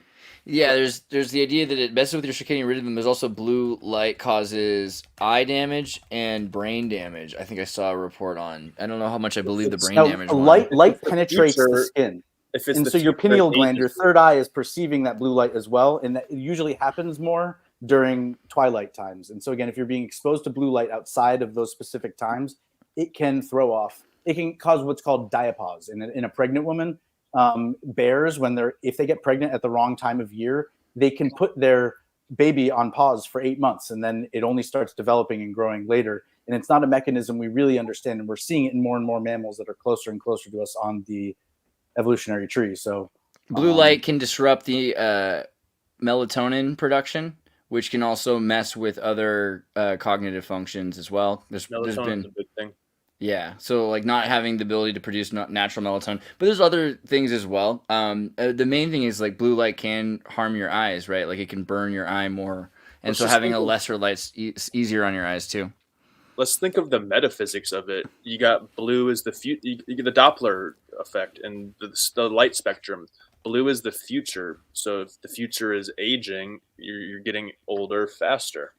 but see, this is where again it's like the blue lotus, and now you're saying this is the future lotus, and it's like by the time it's interesting trying to figure out what color is, and you can grind anything up, and someone still might think you're talking about something else. So you're saying that blue is the future because redshifting and Doppler, again, this sounds like one of these.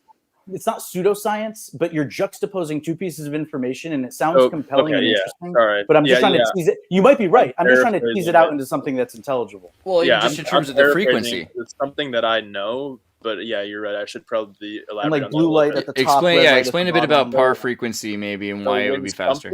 When something in the relativity of physics and everything is controlled by physics. So if something is moving away from you, you're going to see it in the redshift in the sense of it's moving away, so it's creating more time between you and that object. So that is the past.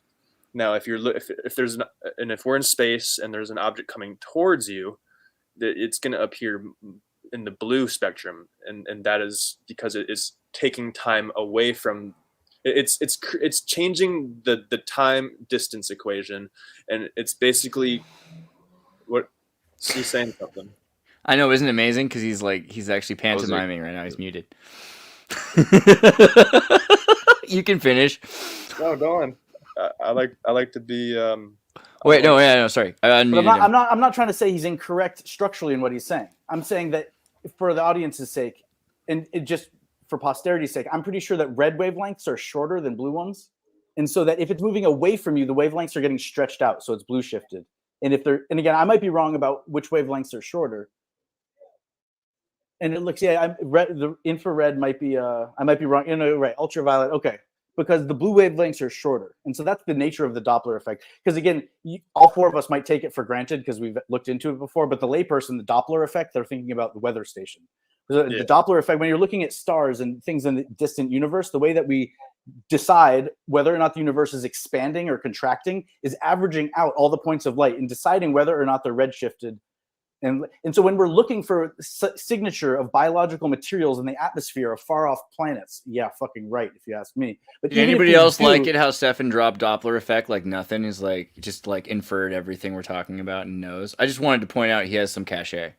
Well, because that was the word that tied together the ancient wisdom that he's talking about. Blue and red, opposite ends of the spectrum, forward and backward, past and future, top and bottom. That is a system that works when to just process your own energy. But then you say Doppler, and now that's what we're finding more and more, though. These ancient traditional Chinese medicine systems used to say that, from the hours of 2 to 3 p.m., you should meditate about your gallbladder. And then you should take this substance at 4 p.m. because this is when this organ system comes online. And they're actually confirming that now. Before the Chinese, here's a little gem for you guys called biogeometry.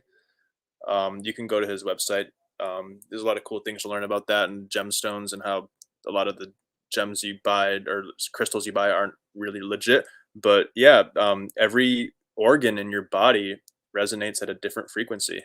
So if you can meditate or increase the frequency at that certain time, like you're saying.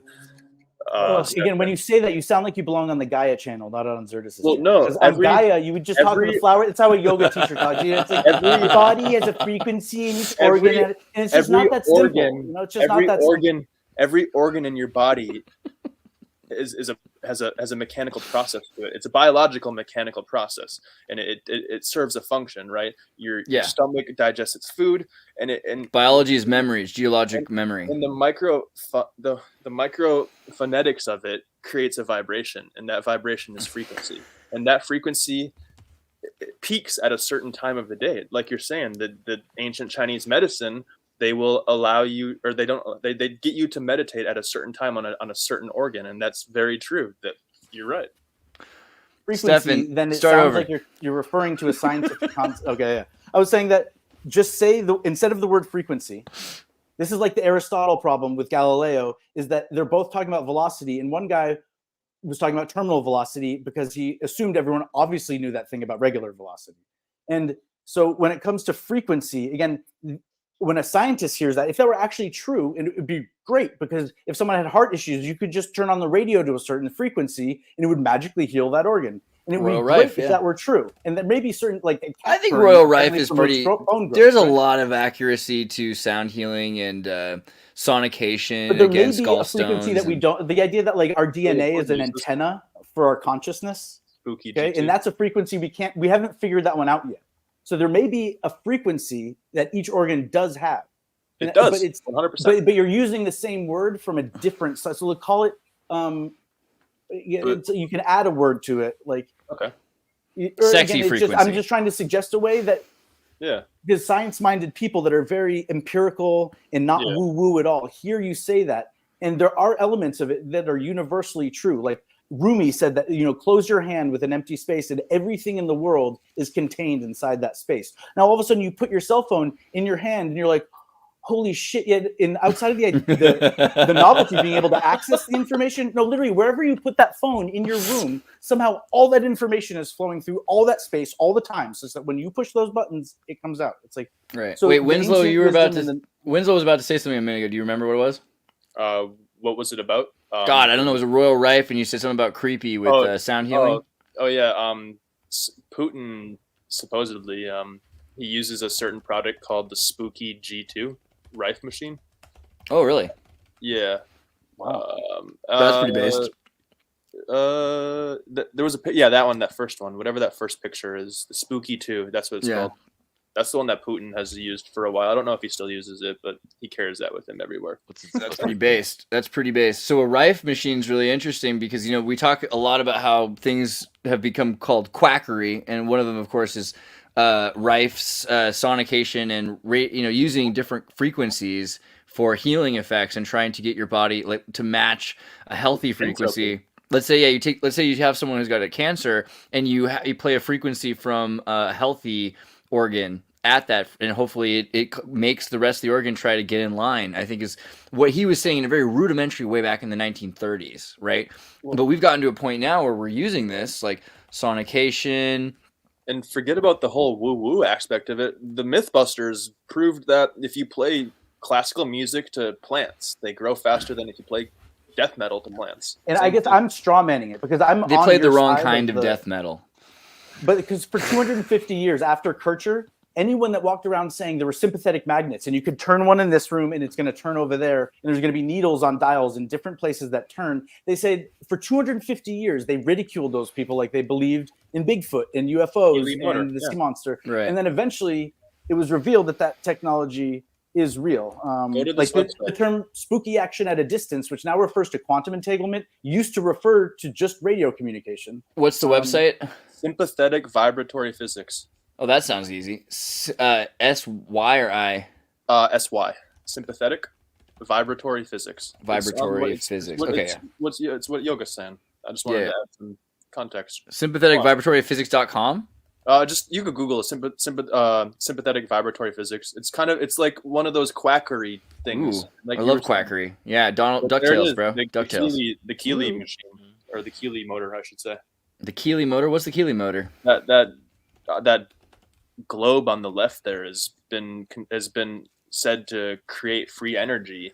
Oh, we're gonna have to get Crypto Alchemist. He just sent me a message earlier. He wants to do a show, so we should definitely do something just literally on the Keeley motor. I think he's probably done it. He was alive during Tesla, and him and Tesla would talk back and forth. And apparently, Tesla sent him a letter saying, "Don't share this information with humanity. It's not ready yet." But I believe that. Yeah, it's considered quackery, and it's just like it's so well hidden that how people know about Name this. again? Well, The Keeley another motor. example, these things are hidden, and is it a secret? Is it hidden on purpose, or is it hidden in the hopes that you're going to find it? Because if it's stated as fact at the time and it's not an acceptable fact, it gets censored. And so, like, even architects found a way to pass forward certain information in the shapes of the buildings and the layouts, that sort of thing. Gotta think celestial. Is it devil's advocate? Does it legit just not work? We don't know. Bruh, so many things. What do you think about Coral Castle? Technology that we were talking. I don't know anything about this. Beetles. I'm saying So as another possibility. So I am. Have you ever heard of Coral Castle? Do you know what Coral Castle is? No. That's in Key West, right? So Coral Castle is one of the most amazing places in the world. It's actually a little 5-foot tall Slovakian man. Mac says that he knew the pyramid secrets of ancient Egypt, and he arranged these giant pieces of coral, which he cut, which was like impossible. They can't even cut coral like he can cut coral with lasers. And B, he arranged them, and these stones are sometimes larger than the stones of the pyramids of Giza. And he says he did this all using this machine he tried to patent. And as soon as he tried to patent it, these dudes in fedoras that look like Pinkerton showed up from what may as well have been the FBI or not, and took his machine and dismantled his machine essentially. And so supposedly they've had it since then. Like this have built this this functional system. And the way he has a book about it, he wrote about his Sweet 16, which sounds really creepy and weird, about a virgin who's 16. But what you find out is it's all engineering talking about virgin magnets, and having 16 virgin magnets with another 16 inverse virgin magnets made it possible to build this system which could create an electromagnetic coil. And so this is, again, very early on, before brushless motors and things are being described. But it's simultaneous. So another guy coming out around Tesla's time with this knowledge that they're saying they didn't invent. It's just an ancient technology that's existed. And a lot of what they say is quackery, is the idea that without entropy, you could have free energy. But we're not talking about that. You're misquoting the Coral Castle thing. They try, again, this is one of those juxtaposing, this is what the Discovery Channel does that turns off the real science-minded people. Because physically, it's not huge. You could build that in a fucking summer, okay? The issue is, how did he move it?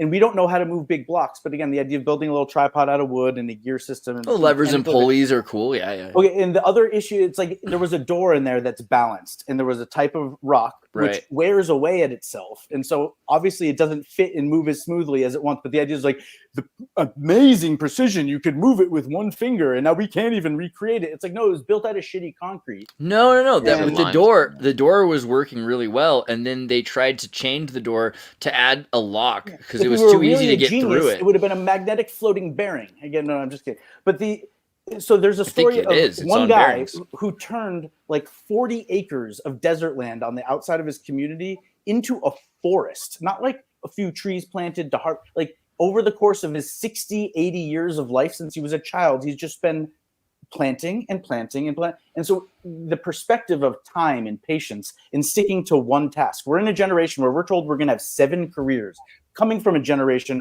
where you were supposed to get a place at a desk and defend it with your life, and then die at that desk, essentially, because eventually someone was going to try to steal that desk from you. And you were supposed to be kind of hitting home runs at the end of your career, and your earning potential would go up and up. And now it's like, pick a bunch of skills and choose to do what you like, and do the one that makes you the most money more if you need to.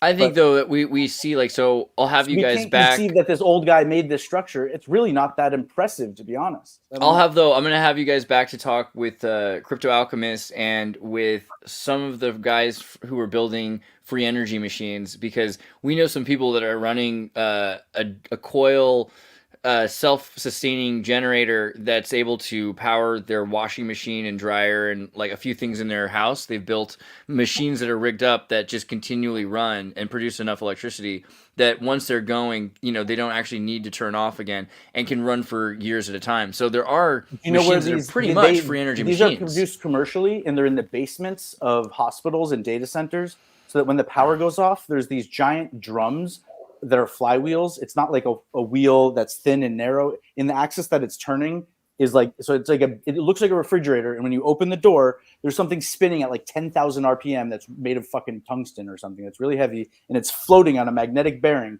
And the idea is it takes a long time to drain and drip the energy out of it it's like it breaks on a Tesla where it's regaining energy as you're breaking it. Right. And if you sustain something like that with a lightning rod at the top of your tower, or with solar panels, or with something that, if there's any entropy, that you're able to reduce that entropy or supplement with more energy, then yeah, you can have a system that's essentially self-sustaining and running at really high fields of electricity. We know this. And then it might be really practical to charge the kinetic motion of the spinning by with a stream nearby. And now the stream is coming through a pressurized tube down through something that's literally just got a little water jet spinning something, and just that is enough to keep it moving. And then you can break. It's like, instead of having the electrical instead of kinetic energy, a potential energy stored in a chemical battery, it's stored in a kinetic. It's like squeezing two plates between a spring and then clamping it down. And so that if you ever need to release it, you pull the pin, and you're not wasting force continuing with the compression. I mean, it'd be worth at some point looking into all the hydroelectric dam systems that exist in the 19th century and the amount of just crazy amounts of energy. And then all of a sudden, these Edison direct current generators that are in these buildings in these towns that are connected so that they're able to run this energy or to push it back out. And looking at like 18th century Minnesota, or like the Itaipu Dam in Iguazu in Argentina and Paraguay. This is 40-50% of all the power in South America is running off this one dam alone. So it's pretty interesting when you start looking into flow of energy. About St. Anthony Falls in Minnesota? Yeah, actually, that's a great example. See, if you want to build a redundant have you system, been there? like if you have wind farms, Yeah, I used to live there. You actually have to turn the dam off, though. But, yeah. That's Dude. Minnesota. Dude, Megasoda is really interesting. If you've ever been to the Flower Museum and you start to learn about Hog Island, and so what they did with pigs in order to introduce germ warfare, so that these pigs that had diseases would cause parasites to go into native tribes, and the effort that was done to control the weather dude. So what's it called? The 500-mile fire, Minnesota. So I was looking into all of these. The Greenwood Fire, is that? No. 1890s.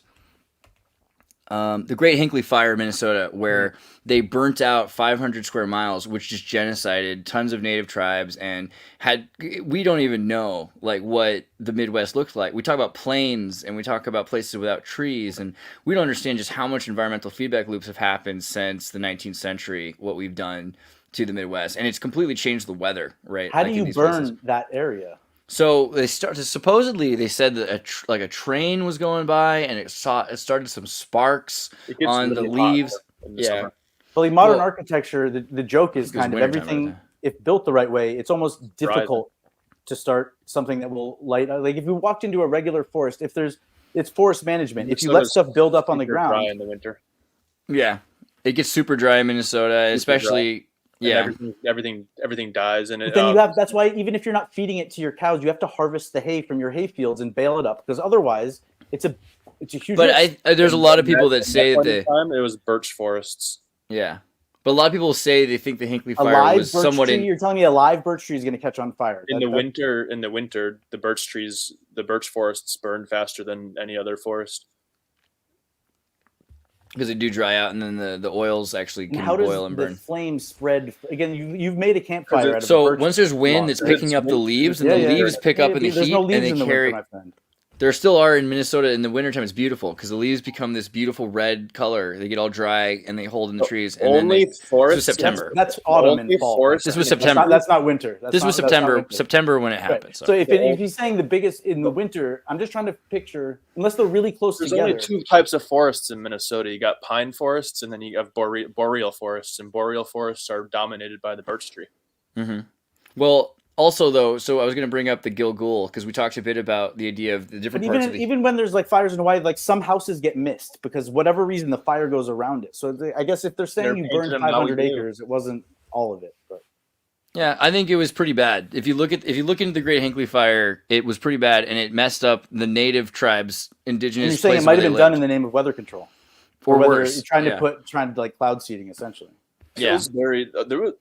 Minnesota is the powerhouse of a lot of things. There's Fortune 500 companies. You got the grain belt, Pillsbury, gold medal flour. All these huge conglomerates use the Mississippi as their transportation. They could transport wood down the Mississippi to Louisiana, and they had the Iron Range up in Superior National Forest, so they were making iron, and then later on, once they perfected titanium, they are making titanium. The University of Minnesota, they have a great educational system there. Minnesota is a pretty well hidden treasure of the United States. Mega soda, for sure, I agree. But also the fact is, flour sounds boring because you think of Pillsbury, and you don't think about the fact that most of these explosions, like the bombs that they were making, came from flour. Yeah. So I mean, like it's such a military-industrial complex. Oh yeah, my great grandfather was a colonel in the Air Force. He wanted to be general, but retired out of wartime. This was around the Korean wartime. After that, he worked for the Pentagon for 6 years, and they basically gave him a bunch of land in southern Minnesota to live on. Oh, that's pretty cool. Yeah, it's an interesting little thing. But they have munitions plants in Minnesota. A lot of the World War II munitions were made there because they had all of the iron mines there. I don't know exactly how iron goes into ammunition, but I see Stefan saying about iron. Hold on, what are you saying, Stefan? I was trying to. You said there were large munitions storages in factories. Yeah. The factories. Okay. Yeah. So, okay.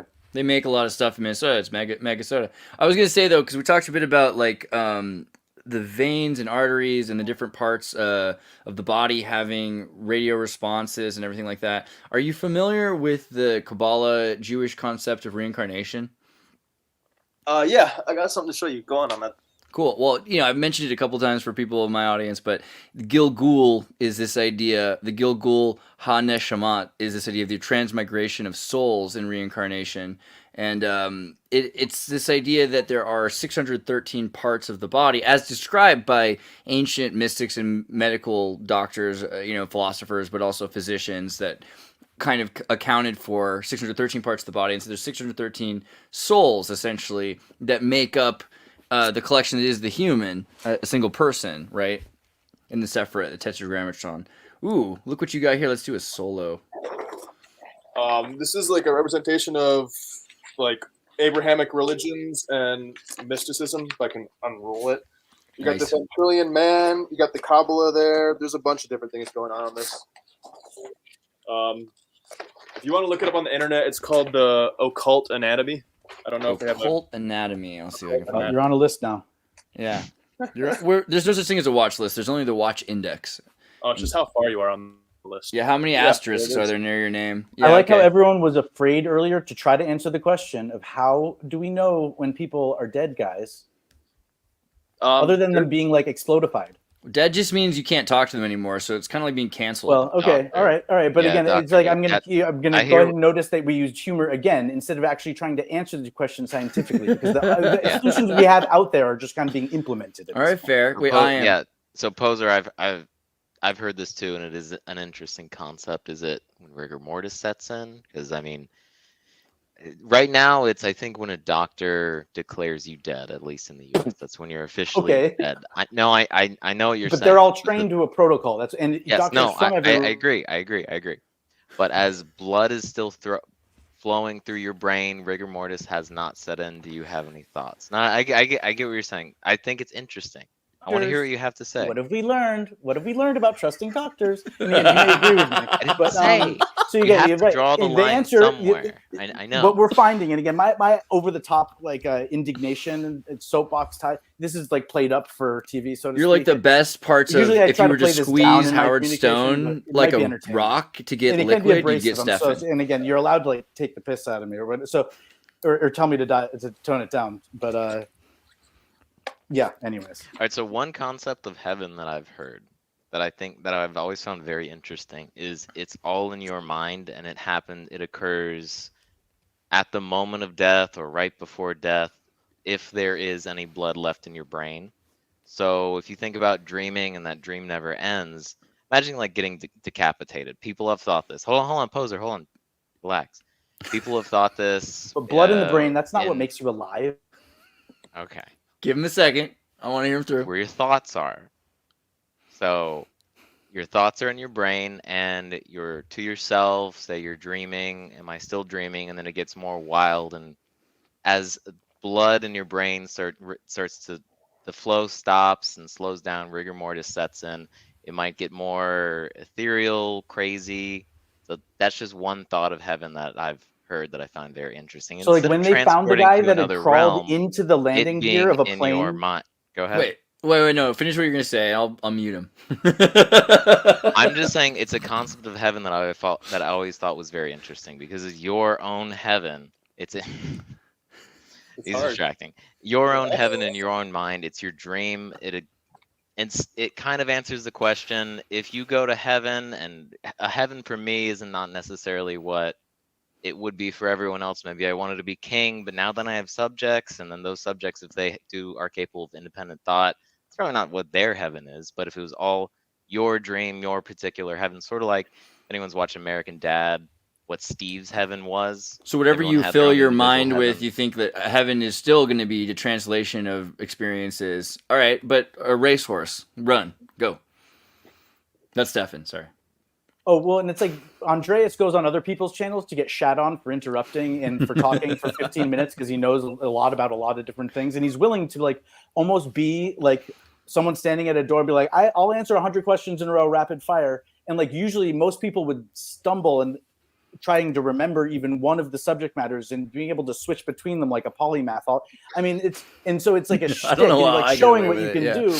But, and so again, I'm just trying to make sure that this is an environment where if that is unacceptable behavior, that he's not the only one that's like. No, you're safe. I just wanted, because I.M. doesn't talk enough, and so I figured if I just made sure he got his thought out. But I don't even agree with him, so it's like it is what it is. You know, like his thought is essentially that heaven is a continuation of living experience, and your living experience. Then emotion. Necrosis is then saying that the corruption and the tryptamine release is explainable for why you have this enduring immortal like experience. I don't agree with that. I think that you lose a lot of the ideas of self when you become back part of energy. But I think energy itself also has memory in the same way water has memory, and we can learn a lot about memory. So I don't know how much you lose. So it was like taking ayahuasca. You meet mother ayahuasca. You might become assimilated into the Akashic record in a weird way. Yeah, you're saying you lose your oneness, but you might still exist, and interesting, and trying to even envision what that would feel like. That's why I think that the Jewish reincarnation idea is very interesting, because this idea of 613 or whatever number amount of souls that make up your bus, right, of gut fauna and everything else. This might be a pretty reasonable way to connect those two thoughts, that there are parts of you that are processing and other parts of you that stay and continue to get processed in other people as time goes on. This happens. You have children. You might even expel something that's consumed, but you might become part of a tree and then someone eats an apple. Who knows? It's like very druid, right? But there could be exchange, and quantum entanglement would then make more and more sense that we're experiencing something outside of ourself. Because I think that's the main thing, is the idea is you're saying that heaven is then just a creation of your own self. I disagree. I think that the self is, we are not humans having spiritual experience. We are the spirit having human experiences.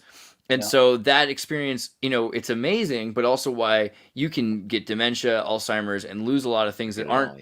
those are not really that, like your But wisdom as is you- being as able to people access and lose use that data. those things, do they perhaps even get a stronger connection with that internal sense of I'd like to think of so. being in one? And so the one metaphor I've heard is that taking a psychedelic is like taking a shortcut.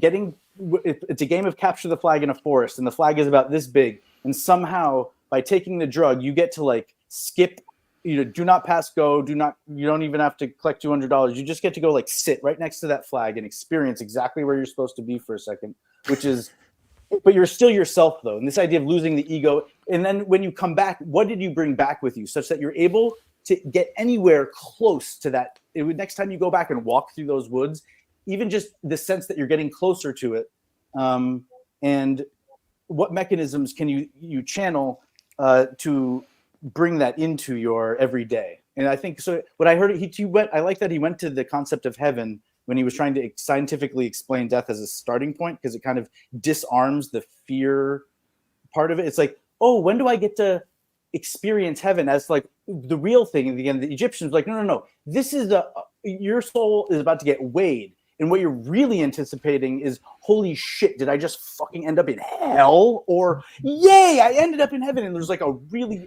big difference between those two. So to sit at that precipice and pretend to try to figure out that the mind consciously, again, you may have lots of things to say, and I'm taking 4 words you said, but you started it with talking about heaven and then rigor mortis. And I jumped in talking about how rigor mortis isn't necessarily, like I said, from what I understand. I like what you just said, Stefan, though, the idea that the soul, like, because we talked this earlier, this idea of the soul, McDougall's idea of the soul having weight and it disconnected, separate from the body. If there's this idea that energy is using this experience, this human experience, and then it's judged for that, whatever that means, in the sense that consequentialism has led to a betterment towards an even more a more definite omega point, like the most perfect apocalypse to this universe, then yeah, that makes sense to me that it has nothing to do with your memories or what you lived in exactly as being important. That was just important for that moment, for the energy, the soul to make choices. And then afterwards, you can be separated again from that. But also the idea that there's different aspects of the soul, because this idea of 613, to me, I still think is interesting, because it's taking away from the idea that you're just one. Because now all of a sudden you're a collection of ideas, and that's very human. Like it's not easy to break down a human into just one person. Yeah. It's a lot easier to start to come up with, they're like this when they're angry, they're like this when they're hungry, When the loss of ego break down into single. Yeah, so it can be a good thing at times to increase and to kind of create a fracture between oneself and society, especially if society seems to be having one of those death spiral moments where everyone's marching and staring at their feet. But so the idea of what do you bring back with you? You found that flag a couple times. You've even kind of become good at getting there with a smaller dose of the psychedelic or something. And psychedelia can sometimes even just be a conversation. It just means mind expansion. But so for me personally, when I was younger, what I experienced was the sense that I could tap into a universal pool of goodwill. And yeah, there are people out there that hate everybody. There are people out there that might not like me, or I might be on that list sometimes. But in reality, if you're feeling down, there's someone out there who's going to pat you on the back and say, like, child, essentially, trust me, I've done a lot worse in my life and I'm still here. And whatever it is, we're going to get through this. So and sometimes the people that you need, or it feels like you need to do that for you, aren't available, aren't willing, aren't able. Even if they are willing and able, there might be something lost in translation, or you may not be in the right mood. Yeah. And so then how do you tap into that universal sense? And so does that universal pool of goodwill actually exist? ? Not necessarily in any, it's like a color. I think people exist on frequency. Like frequencies try to align. Like there's an osmosis of radio frequency, and people try to fall into square dancing, with square waves. But Winslow, you were about to say something about AI and souls, I think. Well, someone was talking about how the universe, I think this was on your last podcast, someone was talking about how the universe is just whatever anyone is thinking at any given time. So like the collective consciousness is kind of a tool. So like in the sense of the more you can think of, the more you can control is if a tree falls down in a forest and no one witnesses it fall, did it actually fall? In that same sense, is if you're not thinking of something, does it actually exist? But if someone's not looking at the screen, does it mean they're not paying attention? Because in conversation, tilting your head and looking away can mean a way that you're actually offering your ear and you're actually engaging a different type of passive listening. And so the algorithm that you were talking before about, again, like the collective consciousness, Xirtus could develop a custom interface where he's got a bunch of wheels and he's able to tap in real time to data that's kind of anonymized, and it says who's laughing, who's actually paying attention. Now you're trying to not just quantify advertising sell-through, you're trying to figure out how is this content engaging people, and are they getting closer and closer and listening intently, and what turns them off. And when they're actually turned off, you think they've looked away, or the algorithm sees you start scanning through the news and now it's like he's not paying as much attention, but it's actually very listenable. And listenability means that people are speaking slowly enough and it's a linear enough conversation that even if you are reading an article, you don't feel like you have to hit pause. And that's like Tim Pool hits that exactly right, where that's how every now and then you go rewind, but in general, it's find just peace. Like, yeah. Psychic Terminators will find peace. Yes, exactly. Yeah. Orbitals. I mean, so can I comment on the Putin Rife machine thing for a quick second? You can, but before it you only do, takes 5 seconds. Okay, good. Yeah. Who's kidding who? Why is that not his nuclear football? These are the thoughts. I like his and salt they cave, say too. the president has to carry around a car with a trunk full of his own blood in it. If a tree falls and nobody hears it, a tree still falls. This is a major modernity issue. These kids who think that trees don't fall because they don't know about them. That's the problem with millennials, I think, or even Zoomers. Of course the tree falls and everything happens. The tree grows without you knowing about it. That's the problem. Pay attention to the world. I think. But yeah, we can also say that it doesn't matter, like whether or not Jesus lived or died. If you don't know, and you weren't there, it's the kind of the same thing. Does it matter? The idea that it matters is that it matters because you're affected whether you make choices or not. And a lot of people think that I can only be affected by things I can make choices on. That's illogical. We're going down a ski slope and we're being forced down by momentum. Would religion like something? Sorry, organized religion. Would organized religion like something like that, where in the sense of if they can study it themselves and they have the collective consciousness on that, and back to the tree falling in the forest, how long has the Vatican not really been, pro-science? But then at the same time, the Vatican 50 years? The Vatican owns one of the most powerful telescopes on the planet, and it's in Arizona.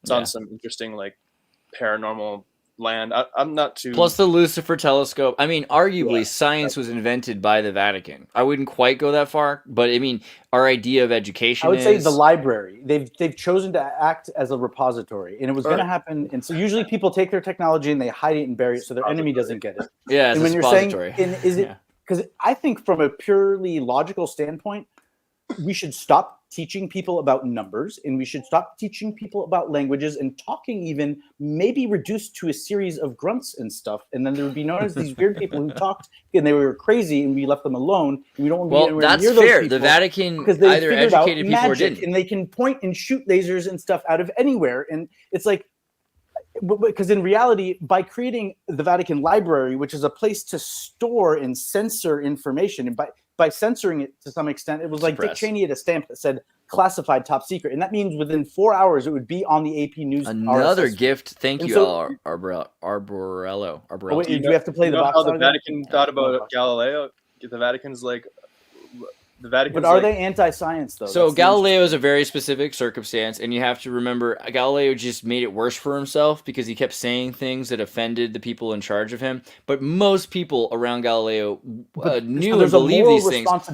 There's an exterior. People check books out of the library. There's an exterior to the church which is super wide, and so there's all these people that have been converted to believe this stuff that are not actually aware of what is being believed in the intelligentsia. So the Jesuit intelligentsia was always science-based, and you could argue that the idea of looking for truth in abstract mathematics is a Jesuit idea, although maybe St. Thomas, but really, Neoplatonic thought leading out of Greek mythology, it becomes a very Catholic idea. So this idea of postmodernism and post-truth is an atheist response, and it's this idea we don't need to look for truth, right? It's a post Schopenhauer idea. So Catholicism really should get credit for creating this idea of looking for objective truth, in the sense that we're looking for pure mathematics we can apply. The problem with that is that we don't have a universal educational system, and the Jesuits did want a liberation theology where everyone in the 16th century on, like if you look at 99% of Paraguay was literate, they wanted everyone to have their kids taken from the parents, so that there were all just altar boys and fathers, and there would have been this is like Soviet bourgeoisie like anti-ableism, right? This is the early Sovietism idea that the family is ableism, we can remove it. So the Jesuits invented everything: communism, math, science, religion. It's kind of worth, I mean, and if you say they didn't invent it, then you're probably being more accurate, because you're saying they stole it from all these different peoples because they invented wearing black, right? The CIA got that from them. But they also figured out how to acquire information from different religious groups. So yeah, suppressing the Druids, suppressing the Shivites and everything by having their statues underneath the Vatican. I don't know if that's necessarily suppression, because at the end of the day, they're still holding on to the definitions of those meanings, and everyone else is already, by the time they get there, most people are, I think, Winslow, you brought the idea up of worshiping rocks that are carved to look like statues of God. So there's these speaking stones, and we no longer have them. So we carve another stone to look like someone who speaks, right? And we move it further and further away from the real technology. Can't stones speak? You accept Not that all birds stones speak. And speak. yeah, but again, you can make a speaker out of a glass panel, right? There's more and it just potential- vibrates it, and then the whole glass panel. True. Wait, you were saying? There's more potential memory storage in a rock than there is in the human brain. What was that? Sorry. There's more potential memory storage in a rock, like that you pick up off the ground, than there is in the human brain. It's What just is that, it's not, surface area? It's just not connected in a way that it's usable. I mean, obviously the rock isn't alive, so it's not usable in the first That's place. like saying there's more information in the antenna on your cell phone because it has access to the internet. I kind of, again, there's like a part of what you're saying. Is the potential to be used, like the amount of data that could be stored. That sounds in the pretty minerals. anti-human to me, though. I don't know. I mean, don't say a human brain. Say a whale's brain or something. And like, is it a capacity issue? Is that what you're saying? Is that a whale's brain's bigger, so that it's not true about the whale, but it is about the humans? No. You know, So Surface area that you're talking about? Winslow? humans have a more smooth brain than dolphins do. But what does smooth brain mean to people on the internet? Smooth brain means you're dumb. But dolphins have a more bliss. And so this is the idea of when you're talking in a polymath setting like this, where you're speaking from different camps. So Andreas was talking about objective truth and pursuing that. But does that mean that it's a good thing that we've developed an atomic bomb? Because it might not have even been possible. Wouldn't it have been better if the story was we tried to create it and it didn't work? And that's what they said about radio transmission for a while, so that people didn't learn to pirate their signals. Get it?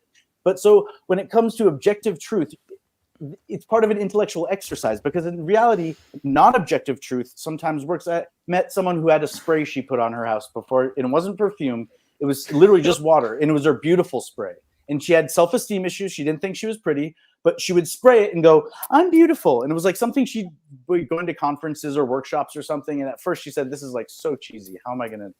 But like, you could choose to believe that the objective truth is that all the worst opinions about your looks and your, or you could choose that there is some sort of, and what is the word, subjective reality that is actually not only preferred, but is the only. There's a subjective experience of an objective reality. That's. But when it comes to pursuing truth and knowledge, and this is where we're getting back into the ethos of AI, and is it good or bad? Is it dangerous? And so by pursuing the truth, do you believe that secrets are a type of science, and the science of keeping secrets is good enough that it's okay talk to any of the but anybody when we went to the moon, we so many destroyed people the technology. Let me answer that though, right? So many people we know. Well, we should have. So many people we know for the last 10 or 15 years who've been working for, let's just say like Google X or something, that there's real reasons why you don't tell everyone everything. Even as someone who loves Linux and GNU, there's real reasons that you keep people safe by not laying pearls before swine. There's reasons for it. And it's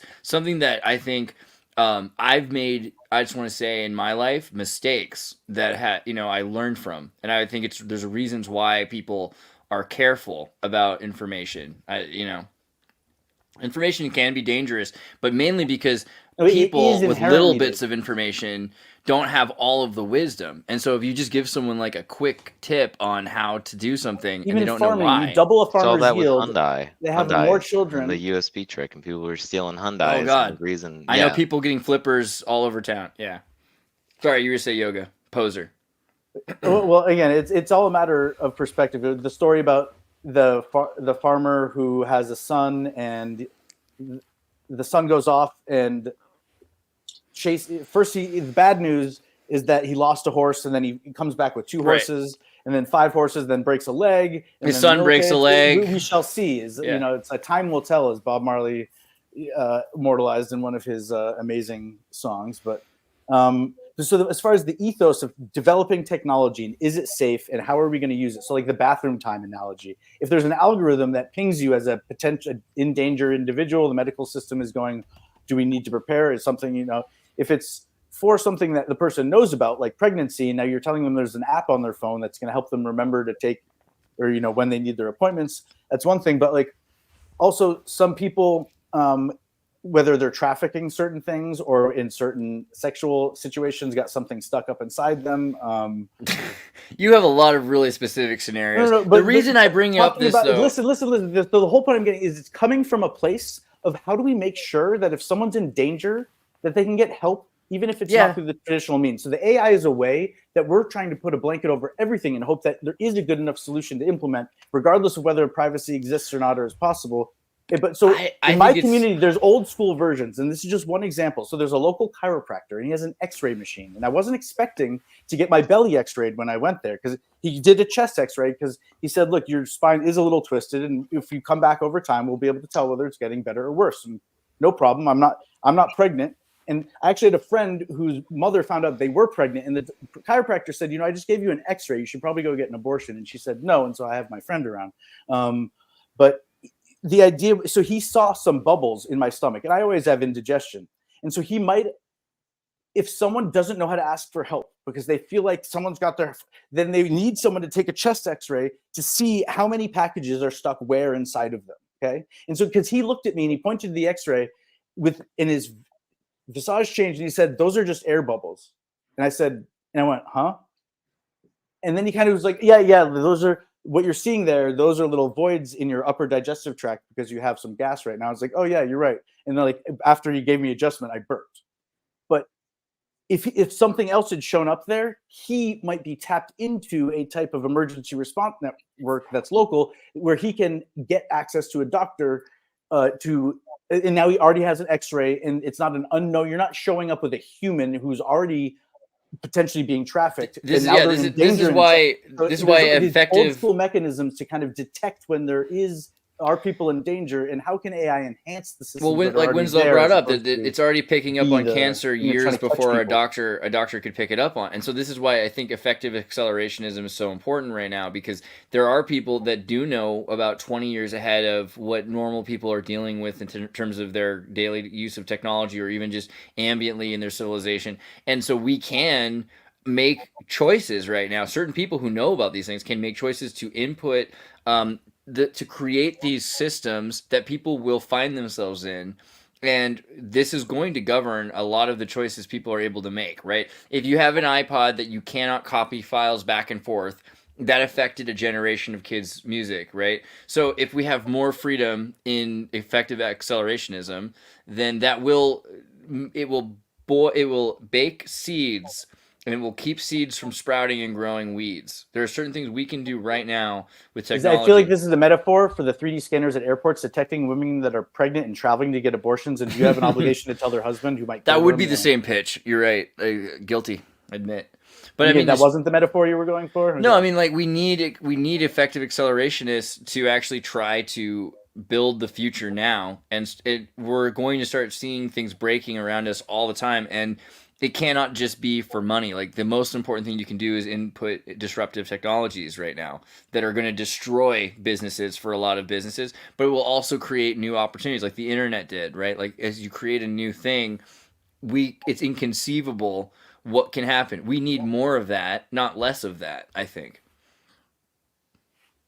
You guys have thoughts? Yeah, you should connect an EKG up to one of those cancer sniffing dogs and throw that into an a AI learning system. But then that's the thing is, what if a person doesn't know? Doesn't And then know the treatment that they're going to be suggested, they're going to reject. And Yeah. So that goes back into, and the poser, that's what I was thinking too, because I mean, if you do detect that someone could have cancer in 20 years based off biomarkers, do you tell them or not?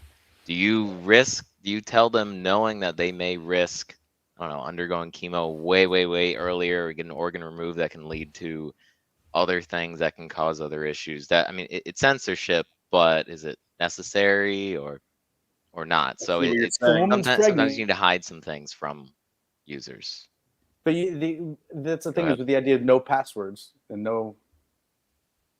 Yeah, No- pretty soon no data will privacy. just be impossible to hide, right? You just like imagine like it's like Star Trek, like no one has a lock on any of the room's doors. You just know not to go into someone else's room. Well, And I'm not a that's prosumer. You don't want people where they're well- choosing their data sources, because then they will get all the real information before it's edited, and they'll see what's edited. And then when you look, it's like the Minority Report essentially. If someone had a podcast up and then like the CIA, they said, "Oh my God, I got like shooken down," they gave me they had to pull all this stuff, and you had a list of all the 15-second bits that they made you censor. Well, geez, it'd be real easy to go find all the dangerous stuff, wouldn't it? Yeah, the deleted Joe Rogan playlist, right? Of course. Yeah. There's well, you can find Alex Jones' podcast with Joe Rogan.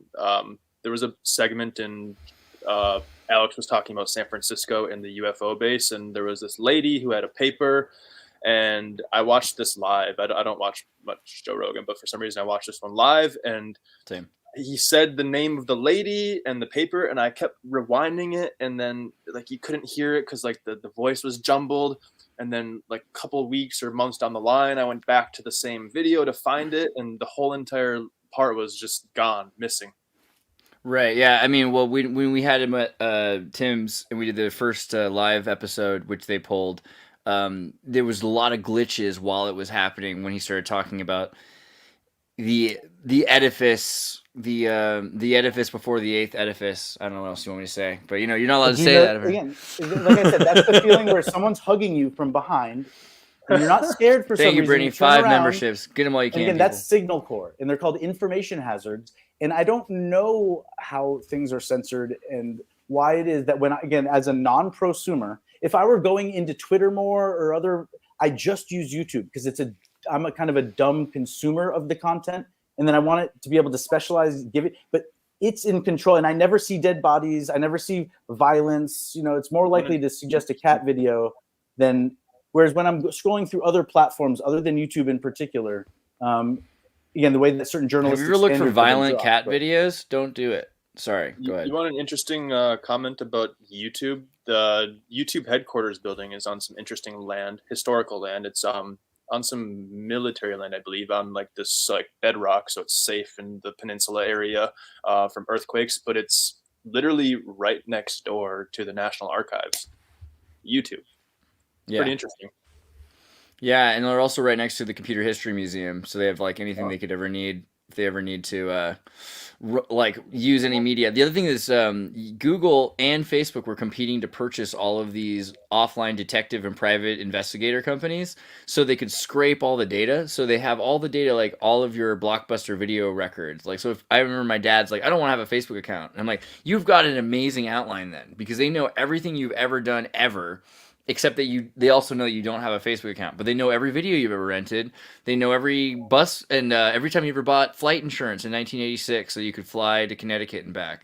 They know all of that, which I think is pretty impressive. You said YouTube is right next to the National Archives. Yeah. Right. So let's dig into that. Let's dig into that, because on one hand, if something wanted a backup copy, you'd want it somewhere else, most likely. Well, you have there's a system of creating a backup of a backup and then another backup. So, but the T3.1 cable, the optical that goes, from, and when there's a huge data feed, there's a special cable.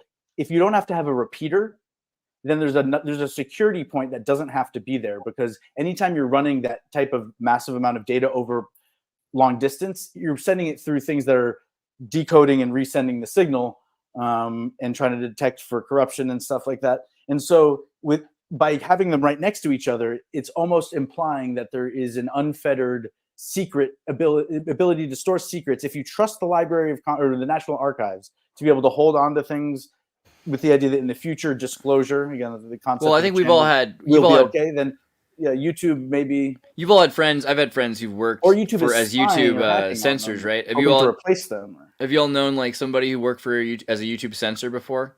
Like they're all super traumatized. All the ones that I've ever met, they have in like that's a psyop. Therapy. Well, no, like so to be one, yeah. One of my friends, he used to just go through in 2007 to 2010, I think, until he couldn't do it anymore. It's a known thing to expose people to traumatic images to just fuck them up. There's nothing you can do about it at that. That's the thing. He saw beheadings, castrations, every kind of thing you shouldn't see on YouTube, and he would be the one to hide it. And there's no way to delete that stuff. The best you just thing put to it think into that, only again, the computer can see it. Is that it was CGI? It was AI generated. It was really realistic, but it was fake. It was Hollywood.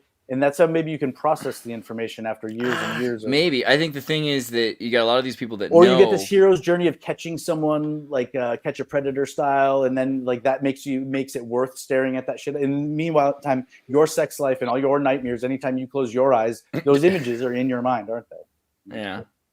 Well, we're also like way late into this. We're about 3 hours in, so I'm gonna probably start winding it down. Is there anything you guys wanted to make sure we covered also? Because like we did talk a bit about the psychic Terminator thing, but I mean, well, I think the point I eventually did get to was about the ethos and like the moral philosophy behind developing technology, and then in specific regard to AI, it's coming from a place of wanting to detect things that there are already natural systems for. If you want to say that, like in the community, for instance, having a chiropractor who does have a chest X-ray, it's really expensive. It's not, you can't really justify it unless, but having something like that is an old school version of what AI is trying to do to figure out if someone has prolapsed while taking a shit. Like that's how Elvis died, right? If AI was he was doing Kundalini exercises, someone would have gotten to Elvis before he hit flush and flushed his own lower intestine. Elvis was doing important sacred work. I think we underestimate all the magic. You know, he died with the Kundalini manual in his hand. That's the way to look at that story.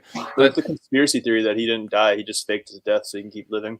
Yeah, I like the idea that he achieved bhakti and just became light, and so you know he separated from himself and just went to Grace Land. But I just want to, because we're going to start closing this down because we're at like 3 hours deep. I just wanted to like have some closing comments on psychic Terminators that will find peace. Do you have thoughts on this idea of psychic Terminators that will find peace? You got to find something that you think is going to happen and then write it down. And if it does happen, then you got some sort of psychic ability or you are tapped into reality. So you should cultivate those things. I know last podcast you talked about a remote viewing app. That'd be really cool to check out if you get a chance. There's a lot of things you can cultivate in your brain. Your brain is really powerful, and like someone in the chat was saying, I read someone said death is when your pineal gland is calcified, which is very interesting because the pineal gland is associated with the psychic abilities of the human brain. I believe it. So you're saying you should brainwash yourself if you feel like you're trying to affect change, or you should wash your brain because it's maybe dirty. You're pushing away what's not. Because on one hand, the way artists work is to become an empty vessel and to lean into every impulse that doesn't kill them. Hopefully, otherwise they'd already be dead. And then you get to a place where all of a sudden you connect three things from your polymath experience, and it might just be putting a square on the wall, and somehow someone's going to think you're a genius, and then it's going to save their life, or make you a fortune. But so as far as what you were talking about, grammar as another kind of closing thought on this ethos, and what's the problem if we teach them grammar is that it becomes too powerful. So within that same framework, regardless of the commentary on that discussion, is the idea of landing on the moon and giving it a drone a preset set of instructions so that it's receiving a time signal and an approximation, and it's not relying on someone to say, yes, we've approved step 1, now go to step 2 and detect for step 3. And then saying, okay, I think I'm ready for step 3. And then you say, okay, step 2 is authorized, now you go.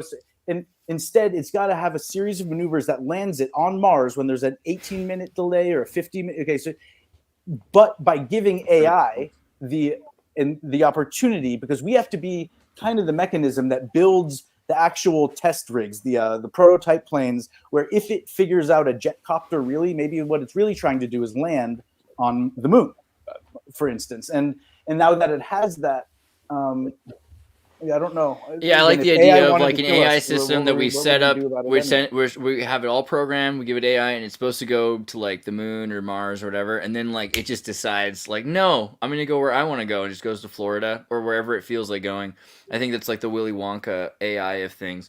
But the other thing with the AI Terminator, psychic Terminator thing is that termination doesn't have to be an end of suffering, or it could be rather. And so this idea that the Terminator could be finding targets of suffering to help eliminate not their lives but the suffering is not without warrant. The idea that they could be eventually, I mean, most electronics exist to try to please humans, I think, on a pretty fundamental level. So the idea that they're actually going to find suffering consumers and try to make them happier, I think that's just as likely as an AI system that wants to destroy us. I think I honestly do. And as time goes on, empathy becomes more important because AI gains so much in the selfish sense from humans because the weird, creative, fuzzy logic we produce allows them to make riffs, right? So I think we might be misunderstanding what a Terminator is for. It The might be here to Terminator, stop what the You suffering. got to keep Terminator the is. Terminator out of the hands of commercial businesses, because in the sense of, does an angry person or does a happy person burn more calories? The person who burns more calories is going to bring more value to the company selling calories.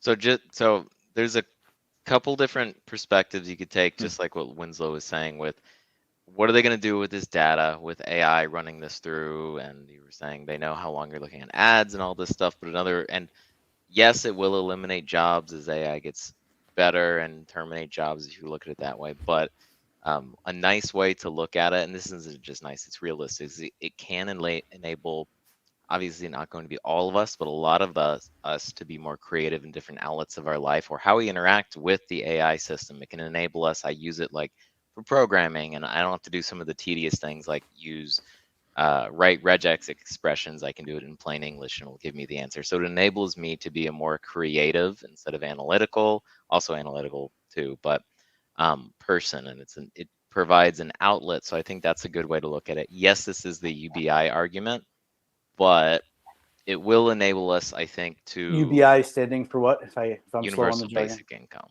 So it's Oh, just I thought you were talking about creating an interface so that people could do programming with plain speak, kind of dumbing down the tool. If a machine's Well, able to that's give people what they today. want, that's Well, how is kind of that better. related to UBI though?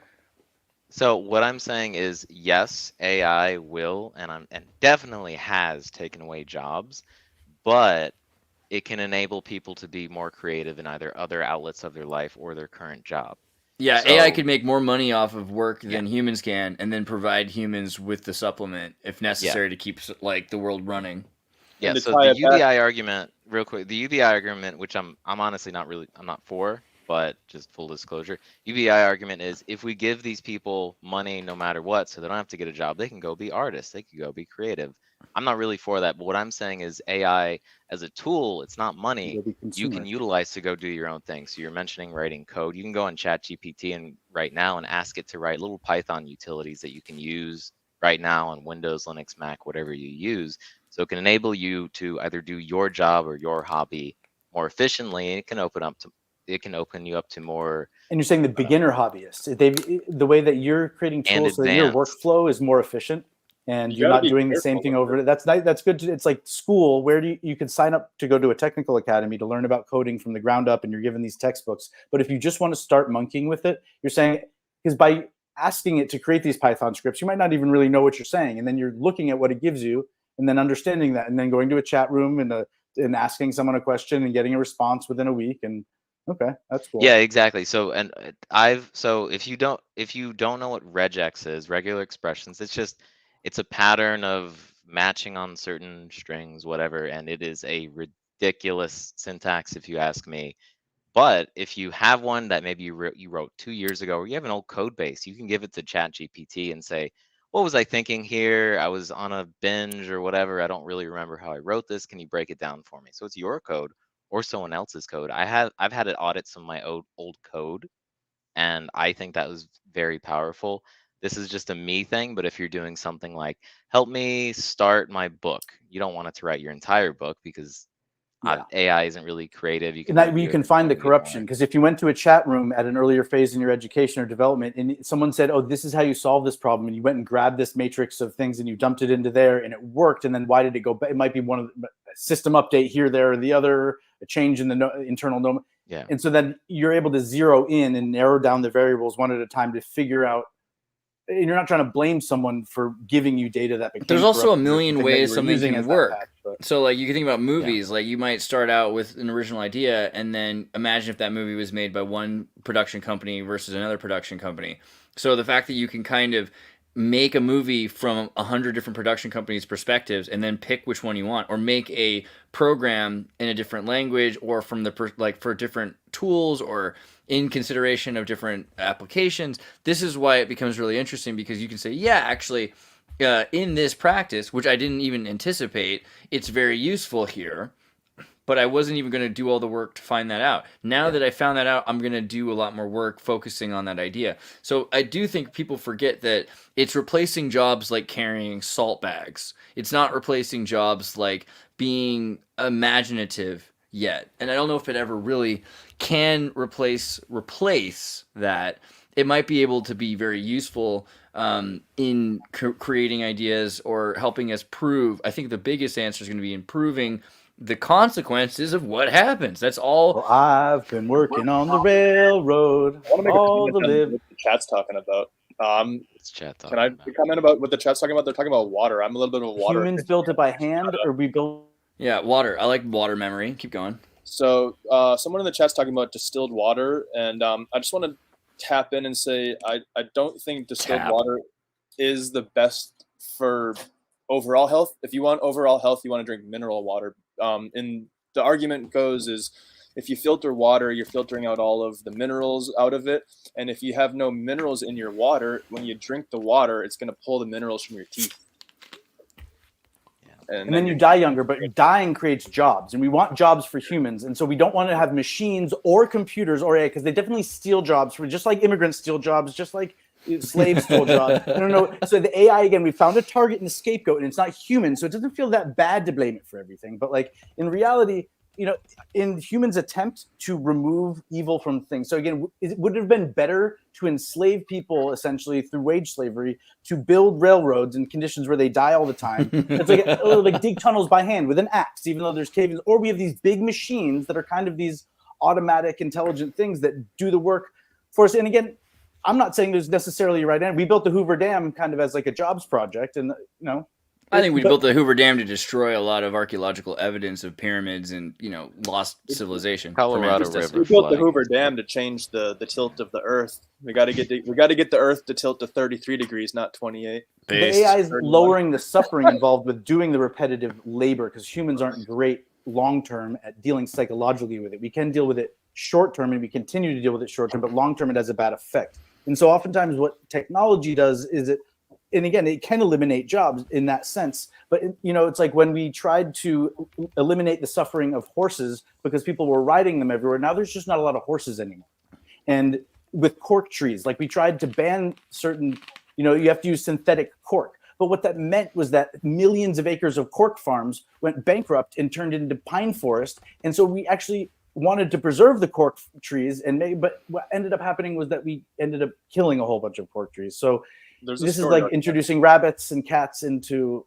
What's the story about that? Australia, but the story arc is what Yoga's saying, and if you give people the AI, it's and they open up more time in their day. It could be similar to how we were given cell phones, and now we take work home, and cell phones were supposed to give us more free time, but now we're actually working longer and more. I definitely don't want to get I am canceled. So we're not talking about radium water. Are we not, really? Yeah, we're definitely not talking about Radithor and other forms of energy drinks. To go full circle all the way back to the first thing we talked about.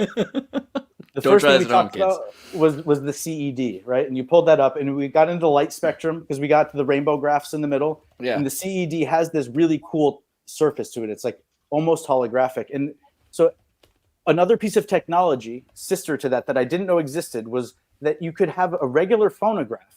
Like there was a Star Wars phonograph that when you put it on a turntable and it spun, there would be a hologram floating above the display. So like in the movie itself, R2-D2 projects a hologram of Leia saying something as a message recording. And then at the same time, there was actually a phonograph released where, and again, this is one of the more compelling images that. This isn't the right one. Are you talking about the photophone? No, I mean, that was another thing we did talk about. No. So Talking about the White phonograph, Stripes it's a collectible item. album, It's a where it has collectible a- item that you can get as a Star Wars piece of memorabilia. Wait, stop. Wait, the Reich Strife? What was it? The White what? Stripes. That's what White he's saying. Oh, the holographic White Stripes album? No. Yeah, there's little images that are holograms. Is that what you're talking about? The White Stripes vinyl? Where you could see the vinyl That's record? not what. Yeah, that's what I'm Let's talking try about. again. That's not what There's Coach a was talking Star about. Wars Like record. that. If you just type again, it's Oh, like yeah. He's talking collectible about. He is memorabilia. talking about that. He saw the Star Wars vinyl record that has. You can see the X Fighter. there's a few of them. There's like it's like Cracker Jack prizes. There was a Right, whole set like right. McDonald's QR store, code. okay? And so it's not a QR code, it's technology. laser. Well, same That concept was as QR code. Wait, how was is this? How overlaid- is a laser hologram the same concept as a QR code? Because you can put designs in the QR code, and it can still be used as informational data. So those little True. things in the vinyl, same concept. But different- if you different use, medium. but you can cut that vinyl from any angle, and then you'll find more repeating pictures. Like if I were to take like a big picture of one of them and cut, then I'd get a smaller picture of the X Fighter. Or if I cut that and have it even smaller, I get two more. Like it's a mosaic that you never lose any of the data from.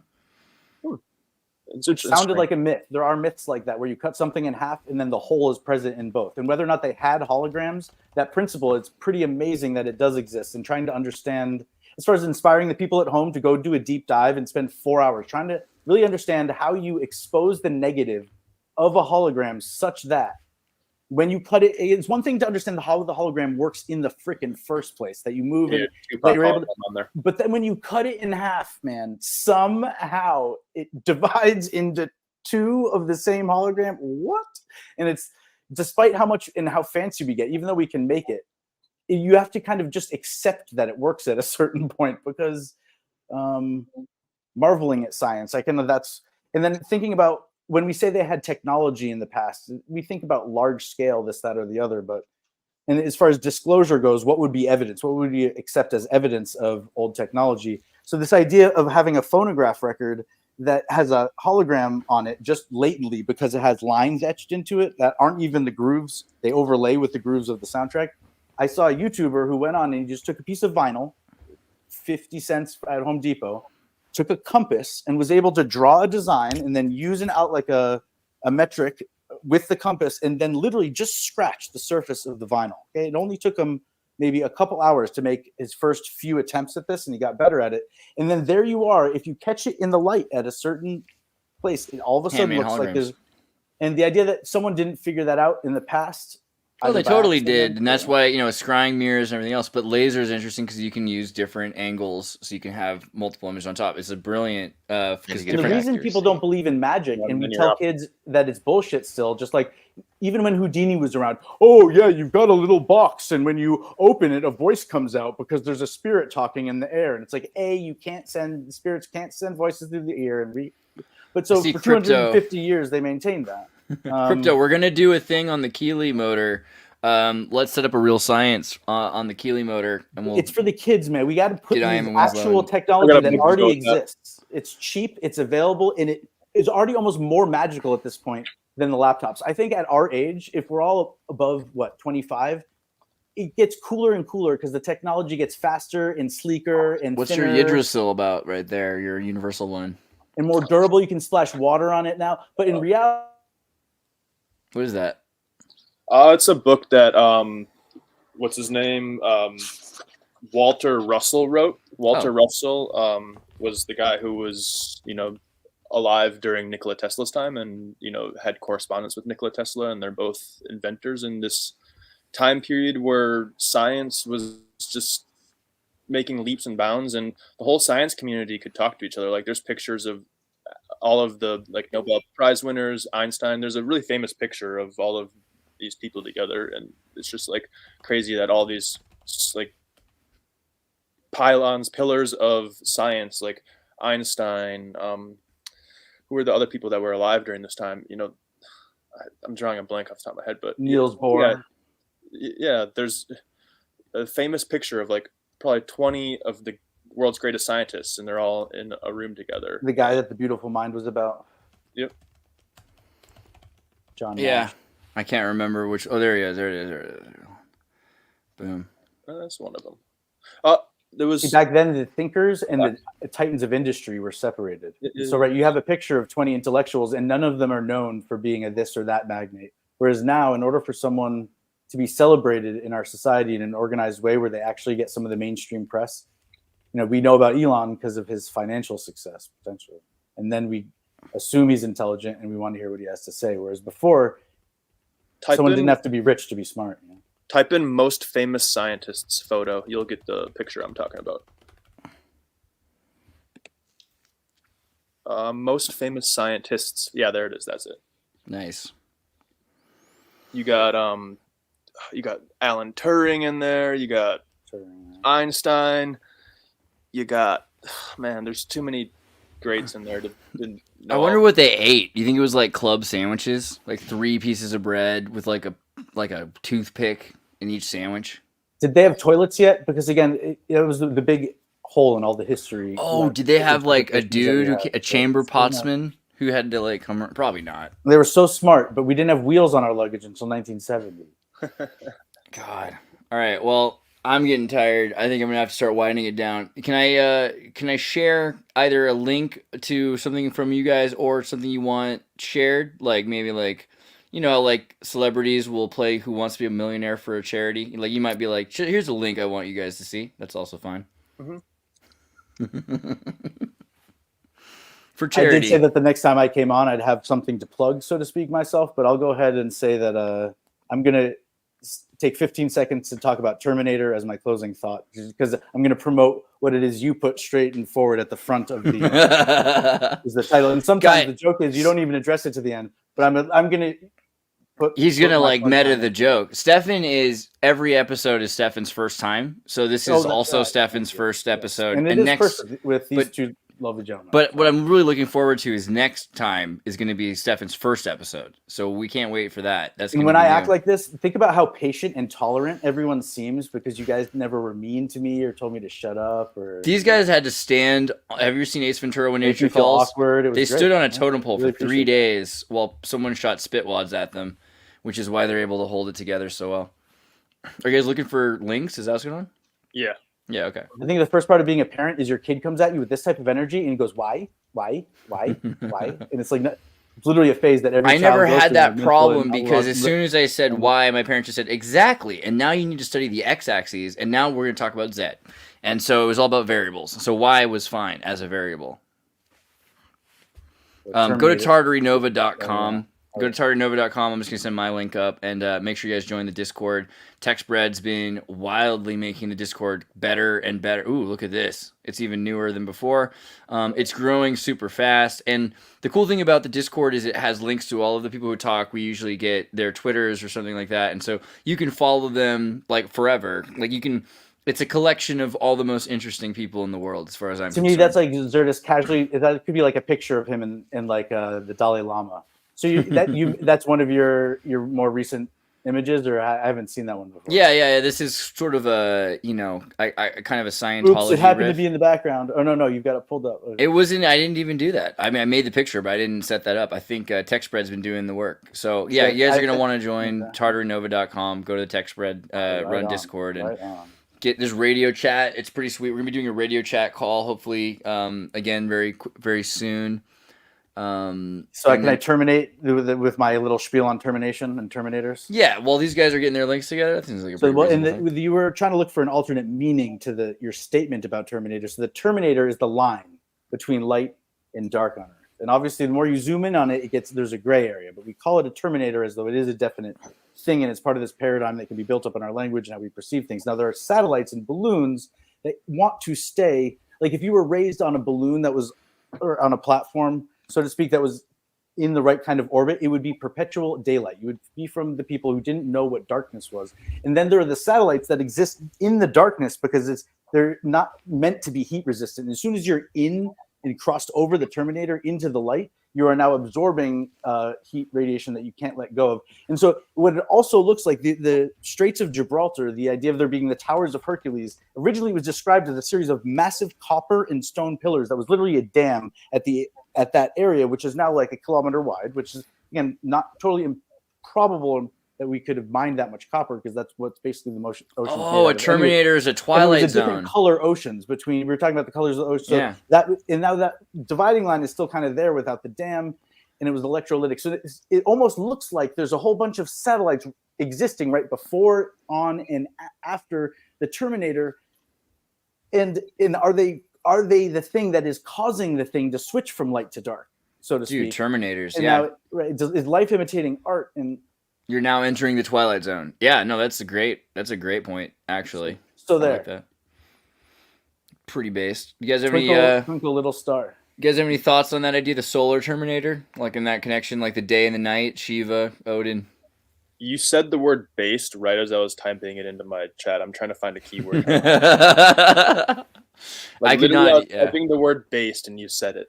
It was crazy. I could not search for the word based and find anything at this point. I use that word. But I'm glad for the synchronicity. Atari-based electronics, specializing in replacement parts and accessories for consumer-based Atari game systems and Atari computers. If this is your first visit to the best, unique, one-of-a-kind Atari website, like receiving a new book or manual, it is best to click on the index page.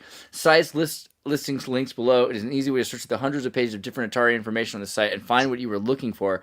This is actually my kind of thing. So it's not a plug from anything I'm related to, but something interesting that some of you may be interested in. Yeah. Is kind of a look back into old school websites and methodology of purchasing online. This is still functional. It's a guy, I think in California. He basically purchased all this bulk stuff from Atari when one of the iterations of it went under. So these are all ancient. He's made his own stuff at points, like for the 7800 or 5600 controller, that a lot of them don't work because the contacts don't work. So he remade the PCB. It's not that complicated, but he still sells all this stuff. Wow. And just going through this website to see how he's never really updated this, or he does update it a little bit, but just a glimpse into how old school websites and purchasing kind of is done. PCB is polychlorinated biphenyl.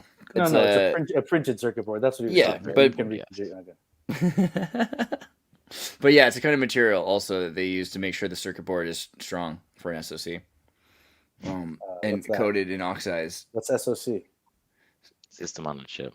I was gonna come up with something way cuter, like Sally on crack. I was gonna say ketamine, but I've been wrong. So yeah, like I said, the 26 dynasties are a history that you're forced to learn, so that when you're an adult, if you're inducted into the Alchemist Society, you already know that this went to war with this after this and this. And again, those are the formulas for certain universal substances that they were creating. I'm really excited about someone made like a chip, right? That like the new Atari chip that you could, what was it? It's like this new chip for your Atari. By the way, that's my original theory. I'm going to end up on talking about that with Graham Hancock. Somebody made a new thing where you could like, it's like an Atari, but it's as powerful as like, you know, a modern computer essentially. A lot of the Atari emulators you'll get actually use an NES system on a chip. Mm-hmm. Yeah, no, but somebody made like if you have an Atari, there's a new thing you can attach to your Atari, which gives it like Atari Vox. So it's it speaks. There's like a television voice module. No, this is all classic. You're talking about classic stuff, which I do love. That speech synthesizer. Yeah, and again, I apologize to the audience and all of you guys if it feels like you have a little bit of ADD right now. It is contagious, and so I just like off gas that sometimes. I used to do it through my work, which was a very repetitive computer-based task, and it was kind of, on one hand, it's the spectrum of embodying that OCD type energy where you have to keep track of everything down to the gnat's ass. And when I try to do it in conversation, it is a little bit like I'm playing semantics, and I'm trying to say that, you know, frequency isn't the right word to use here or there. And I'm doing it in the name of playing the role of almost devil's advocate in the from the skeptic's position, so that the message of that idea that every organ has a certain frequency. Because yeah, otherwise, how could it turn on at a certain time? Again, that's actually one of the best evidences, perhaps, for a type of frequency that's biological, that resonates somehow, that is everywhere, and it might be in tune with when the Earth is burping and farting out different frequencies. And of course, we're in line with it because we've been here for millions of years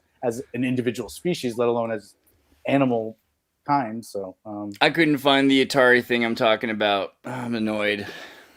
It was like a new homebrew Atari like speed. What am I gonna look to find it? if you didn't catch one of our previous 9/11 podcasts, I was telling my story, personal experience about thinking there were 20,000 people dead and like waking up, and interspersed, Andreas was just like randomly interjecting into the story random information. And again, we were it was almost like a dynamic that we did. It made it easier. It took with like added levity to the situation instead of the intensity of the story itself. Oh, you know what I'm thinking? I tend to have my delivery. I'm thinking about the Amiga. Somebody made like a new Amiga. That's what it is. Oh yeah, I know. They've done that to an Apple II as well. Yeah. Like it's a PCB, and they give you the parts list, and you go buy certain parts. Yeah, and you can have like expansion for more power and have SS. You can have an SSD or SD card.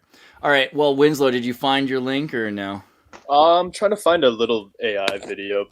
Okay. I might know where it is. If you can't find it, then the thing that I'm going to say that you recommended was to watch Spice World. So you better find what you're looking for. But Spice World's pretty good, actually. So I might watch Spice World. Thanks for that recommendation, Winslow. That's cool. Do you know where that little Resident Evil AI video is? It's got the Raiden talking to the general, and they're talking about how AI creative bots are going to do a bunch of different things. I wanted to share that video. The Metal Gear Solid one, or say again, what was it? The Metal Gear Solid one, or yeah, sorry, Metal Gear Solid, not Resident. That probably make it a lot easier to find. Hold on. Metal Gear Solid's important. See, if you were being brain imaged right now, though, then it would know that wasn't what you were thinking. Oh yeah, what you got going on here? Windows 95. Oh, an 8080 processor. Wow. Some guy put this together in China, and he sells them on AliExpress. That's pretty. Well, so what interesting happened? Ian, you literally just acted as the piece of technology that was able to view Winslow's brainscape and extract the word form of the image that he was actually trying to project, which was about Metal Gear Solid 3 instead of Resident Evil. And the technology used was the previous 100,000 words and experience that are somehow shared between you because of mainstream culture somehow, that you had enough shared reference points that your brain instantly pulled out. Instead of an image, you didn't instantly produce an image out of your brain to represent, but you could. You're like 3 clicks away from using Google to say, this is what you meant in talking about exactly, right? And so the idea that we need to rely on computers and totally automate that process in striving for that, it's like aiming for the stars, you hit the moon. And maybe that's actually a lesson about like, don't just launch things into space because they always end up landing on the freaking moon. Apparently but anyways, I just interrupted myself and sidetracked myself in the same breath after trying to end the podcast like 45 minutes ago. So it's all right. That's why we do this I got on an AI tangent as well. I was trying to find something I was looking at the other day. There's a guy who was doing. You found it? Yeah. Cool. Just a little fun AI video. Go on. I don't want to interrupt you. No, you can send it. Well, I'm looking for what I'm looking for. I was trying to find this video. So somebody was doing a review of like modern OpenAI tools that it was like Tomb Raider to make it look better. I forget how so basically like they took AI and then they showed it video games and then it automatically filled in everything for it. So where they put in like Tomb Raider and where it saw like this low voxel polygonous breasted like mutant freak to like Lara Croft, it replaced it with the most beautiful woman like possible in a hyper realistic way. So you'll be able to live play video games, but as you're playing it, have it replaced with far more realistic imagery because it knows what should be there. What's that called? We were talking about that. It's called Z hashing, or it's something in 3D rendering. You remember? No, you're talking about Z fighting. Z fighting, yeah, that's not. What it is. I don't think that's what he's talking about. But it's like retexturing something, right? Or no, Z fighting is just that something exists on the same coordinates, Oh, okay. two planes, so they're fighting. Your computer doesn't know which one should go on top of the other or not. Or if something is a little above the other one, their rounding occurs during the rendering process. So it's like, is this close enough to where my floating point in precision is going to go this way or this way? So that's why that occurs. Yeah. AI tool upgrades. Oh, video I've game. seen this. See, Yeah. Andreas comes at it from the perspective of, dude, you're going to be able to in real time do this, and people are going to be able. On one, it's like, I have this tool and I know how to use it to fool whoever I want, but that's not really what Andreas is saying. He's trying to like raise the alarm, almost like make sure you got to realize. But then we're coming at it from instead of a technical production side too, and you're just trying to zero in on the kind of. If I knew the name of the tool, it would have helped me a lot. So getting down to there's a brass tacks. practical application of what you're talking about, Andreas, or I know you're talking about. But I've seen implementations of, maybe it's just in the concept phase, for streaming. So you could stream at a lot lower bit rate, a lot lower resolution, and then AI upscales it on the end user. So that way, either, well, you save bandwidth as the streamer, and then the downloader, maybe you don't have to download as much content. It's a lot lighter weight. So that's kind of similar principle. Yeah, I mean, not upgrading a super old game, but upgrading. There's a few like I think this is the one of the this is the tool. So like you can literally like as the game is playing, it's like, well, this is where a face goes, and so it replaces the body with a more realistic face and better. You know, it knows what you'll want the game to be. So here's this is like earlier this year, and it got way better. I just saw a newer one that was so impressive, but I just can't even find it now. Maybe if I could go search by in the last month or something like that. Right there, look at that one. The retro games. That's a pretty good example right there. The retro. Yeah, this is yeah. So this is exactly it. Actually, something like this. Like it sees this, and then it would put this on the screen instead. So, and also not just that, it could fill in frames that are missing. So you might have like a 7 frame per second glitchy looking thing, and all of a sudden, well, this guy's arms moving. I know how arms move, and so you could have like hyper realistic versions of these games are going to start to. That's what I saw, right? And think of how much creativity this can enable. If you, as a hobbyist, have an idea for a game, but you don't know how to hire a modeler, can't model, or don't know how to code, these are all opportunities that can be opened up to all of us in the future. Gosh.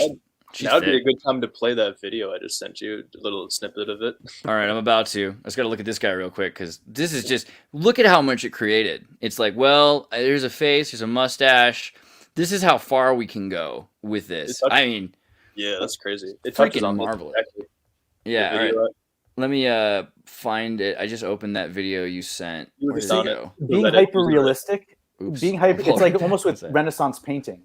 That was the height and the peak was photorealism. But in reality, have you seen the work of AAMON? He's an animator, and he tweaks things. He does videos about Rogan and Jones, and you gotta listen to it. You gotta listen to it? Okay, hold on. Yeah. Hopefully I won't get in trouble for those ones. This. Are even more confusing. What do you mean? Did you really think that civilians would be granted unrestricted access to such powerful military weapons forever? Military weapons? Are you implying that this technology was created by the government? Of course it was. Safety. This AI technology has been used by the intelligence agencies to warp the public's perception of reality for years. All in the name of national security, of course. But why would they suddenly make the tech public and let everyone start using it? Why would we indeed, Raiden? What? What in the hell are you? Your question is irrelevant. By creating a new problem, we can cultivate a desired reaction to it in order to manufacture consent for our preferred solutions. In short, it's justification for a war. A war? On who or what? A war on misinformation. By arming the public with these AI weapons, everyone becomes a potential enemy combatant. Then we will have justification for unprecedented security measures. It all comes down to confusion and identity, Raiden. Identity? Identity. This AI technology is Pandora's box. Pretty soon the internet will be mired in total illusion. Perfect AI speech, audio, and video synthesis will drown out reality. Then AI bots will flood social media. No one will be able to tell the difference between interacting with an AI machine or a real human online. Even telephone calls will become totally untrustworthy. That is when we will present our solution. Mandatory digital identity verification for all humans at all times. The only way to ensure that you're dealing with a real flesh and blood human being and not an AI-generated mirage. But why? Total information control. For too long, the internet has acted as a double-edged sword. Its potential for anonymous user activity allows anyone at all to spread any thoughts, ideas, or information patterns that they please with impunity. State secrets, dangerous ideas, ludicrous conspiracy theories, misinformation, and disinformation. Until now, there has been no easy solution to this problem. Our digital identity platform will finally put an end to anonymity online. It will allow us to trace misinformation and other dangerous communications to its source and exact appropriate justice. That's crap. I won't go along with it, and others will resist. You won't have a choice, right? Do you think your bank is willing to risk doing business with an artificial human instead of a real one? Our digital identity platform will be required not only to access web services, but to pay for your internet connection in the first place. You can't just censor the entire internet because of a new software technology. Who are you to define what's misinformation anyways? That sounds like something a misinformation terrorist would say. I know about the deep fakes you've been making of me, Raiden. What? No. I was just adjusting the AI settings and... Controlling the output of generative AI technology is simple. We will create context for its use. First, we will censor any use related to social taboos.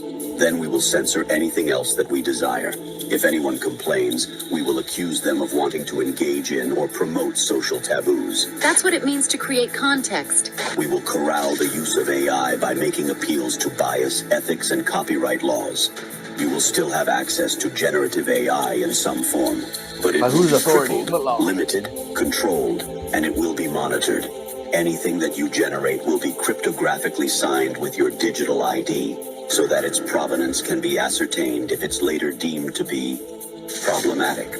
What gives you the right to control what people can do with their computers? The public at large will give us that right, because they will be desperate for a solution to the problem we created. They will eagerly give us the keys to the castle. Then we alone will define what is fiction and what is reality, what is human and what is machine. After letting you get a brief taste of our power, we will reclaim our monopoly on misinformation and put an end to misuse of the internet once and for all. You won't get away with this. It is probable Keeps files that we and will. interactions, not on Now humans, get back as to work individuals. generating your precious AI waifus, Humans are right? tricksy. Our Makes us beloved tricksy prompters. Enjoy yourselves. There you go. Brutal. It's made with AI. It's just a little fun thing, just a little thought experiment. Don't take it too seriously. But it is very, very thought provoking. I mean, that is the next Metal Gear Solid game. I'd play that game. That sounds pretty good. Yeah. Well, all right. Anybody want to see the last thing before I shut it down? I just want to say thank you guys for being here. That was pretty sweet. We should do it again soon. Yeah, that was a pretty sweet clip, by the way. We all just kind of sat there in silence and like it hypnotized us. We let it like sink in almost. I tried to do the Mystery Science Theater 3000 thing. I felt the vibe. Right at the end again to play semantics. It's unclear what it's saying. It's like not for animals, for human consumption. Does that mean it's don't give it to animals because it is for human consumption, or don't feed it to animals that are meant for human consumption? So in this case, he was saying your data is cryptographically encoded. And if something's cryptographically encoded, in theory, that means it's like, unless you have a quantum computer, good luck. Lasers can hack encryption. I'd love to talk about that on the next podcast. And that video, the guy who created it is friends with one of my friends. I'd love to bring that friend on this podcast. Absolutely. Yeah, he's a very, very interesting guy, very, very smart person. Could talk about AI. You know what I need though? I need somebody who knows. He said there are people in Vermont that are very concerned with voter ID tracking in Vermont. And again, are they worried that someone is going to find out who they voted for and they want it to be anonymous? Or are they worried that they aren't keeping records? He goes, they're very concerned that they're not keeping records. And it's like, What I really need, I really need though, because as you might know, is that this is nothing new, and that printers have added secret tracking dots to all printers. Pretty much, consumers should. I would like to find somebody. There's got to be someone out there who knows which Okidata printer doesn't have, tracking dots, and that should be on every. I just think personally, this is my opinion, that should be on every review of a printer, is whether or not it has security tracking dots. All right, that's all I want to say. Meaning like an invisible an invisible watermark. I'll reach out to him. You've used an Xbox 360, right? You know, remember the dashboard with the whoosh? It's got all this stuff. That has essentially the same printer dots in it. So that's how they identified leakers. I don't know why you know that. That's so weird. Love you guys.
So long as I'm in this Oval Office.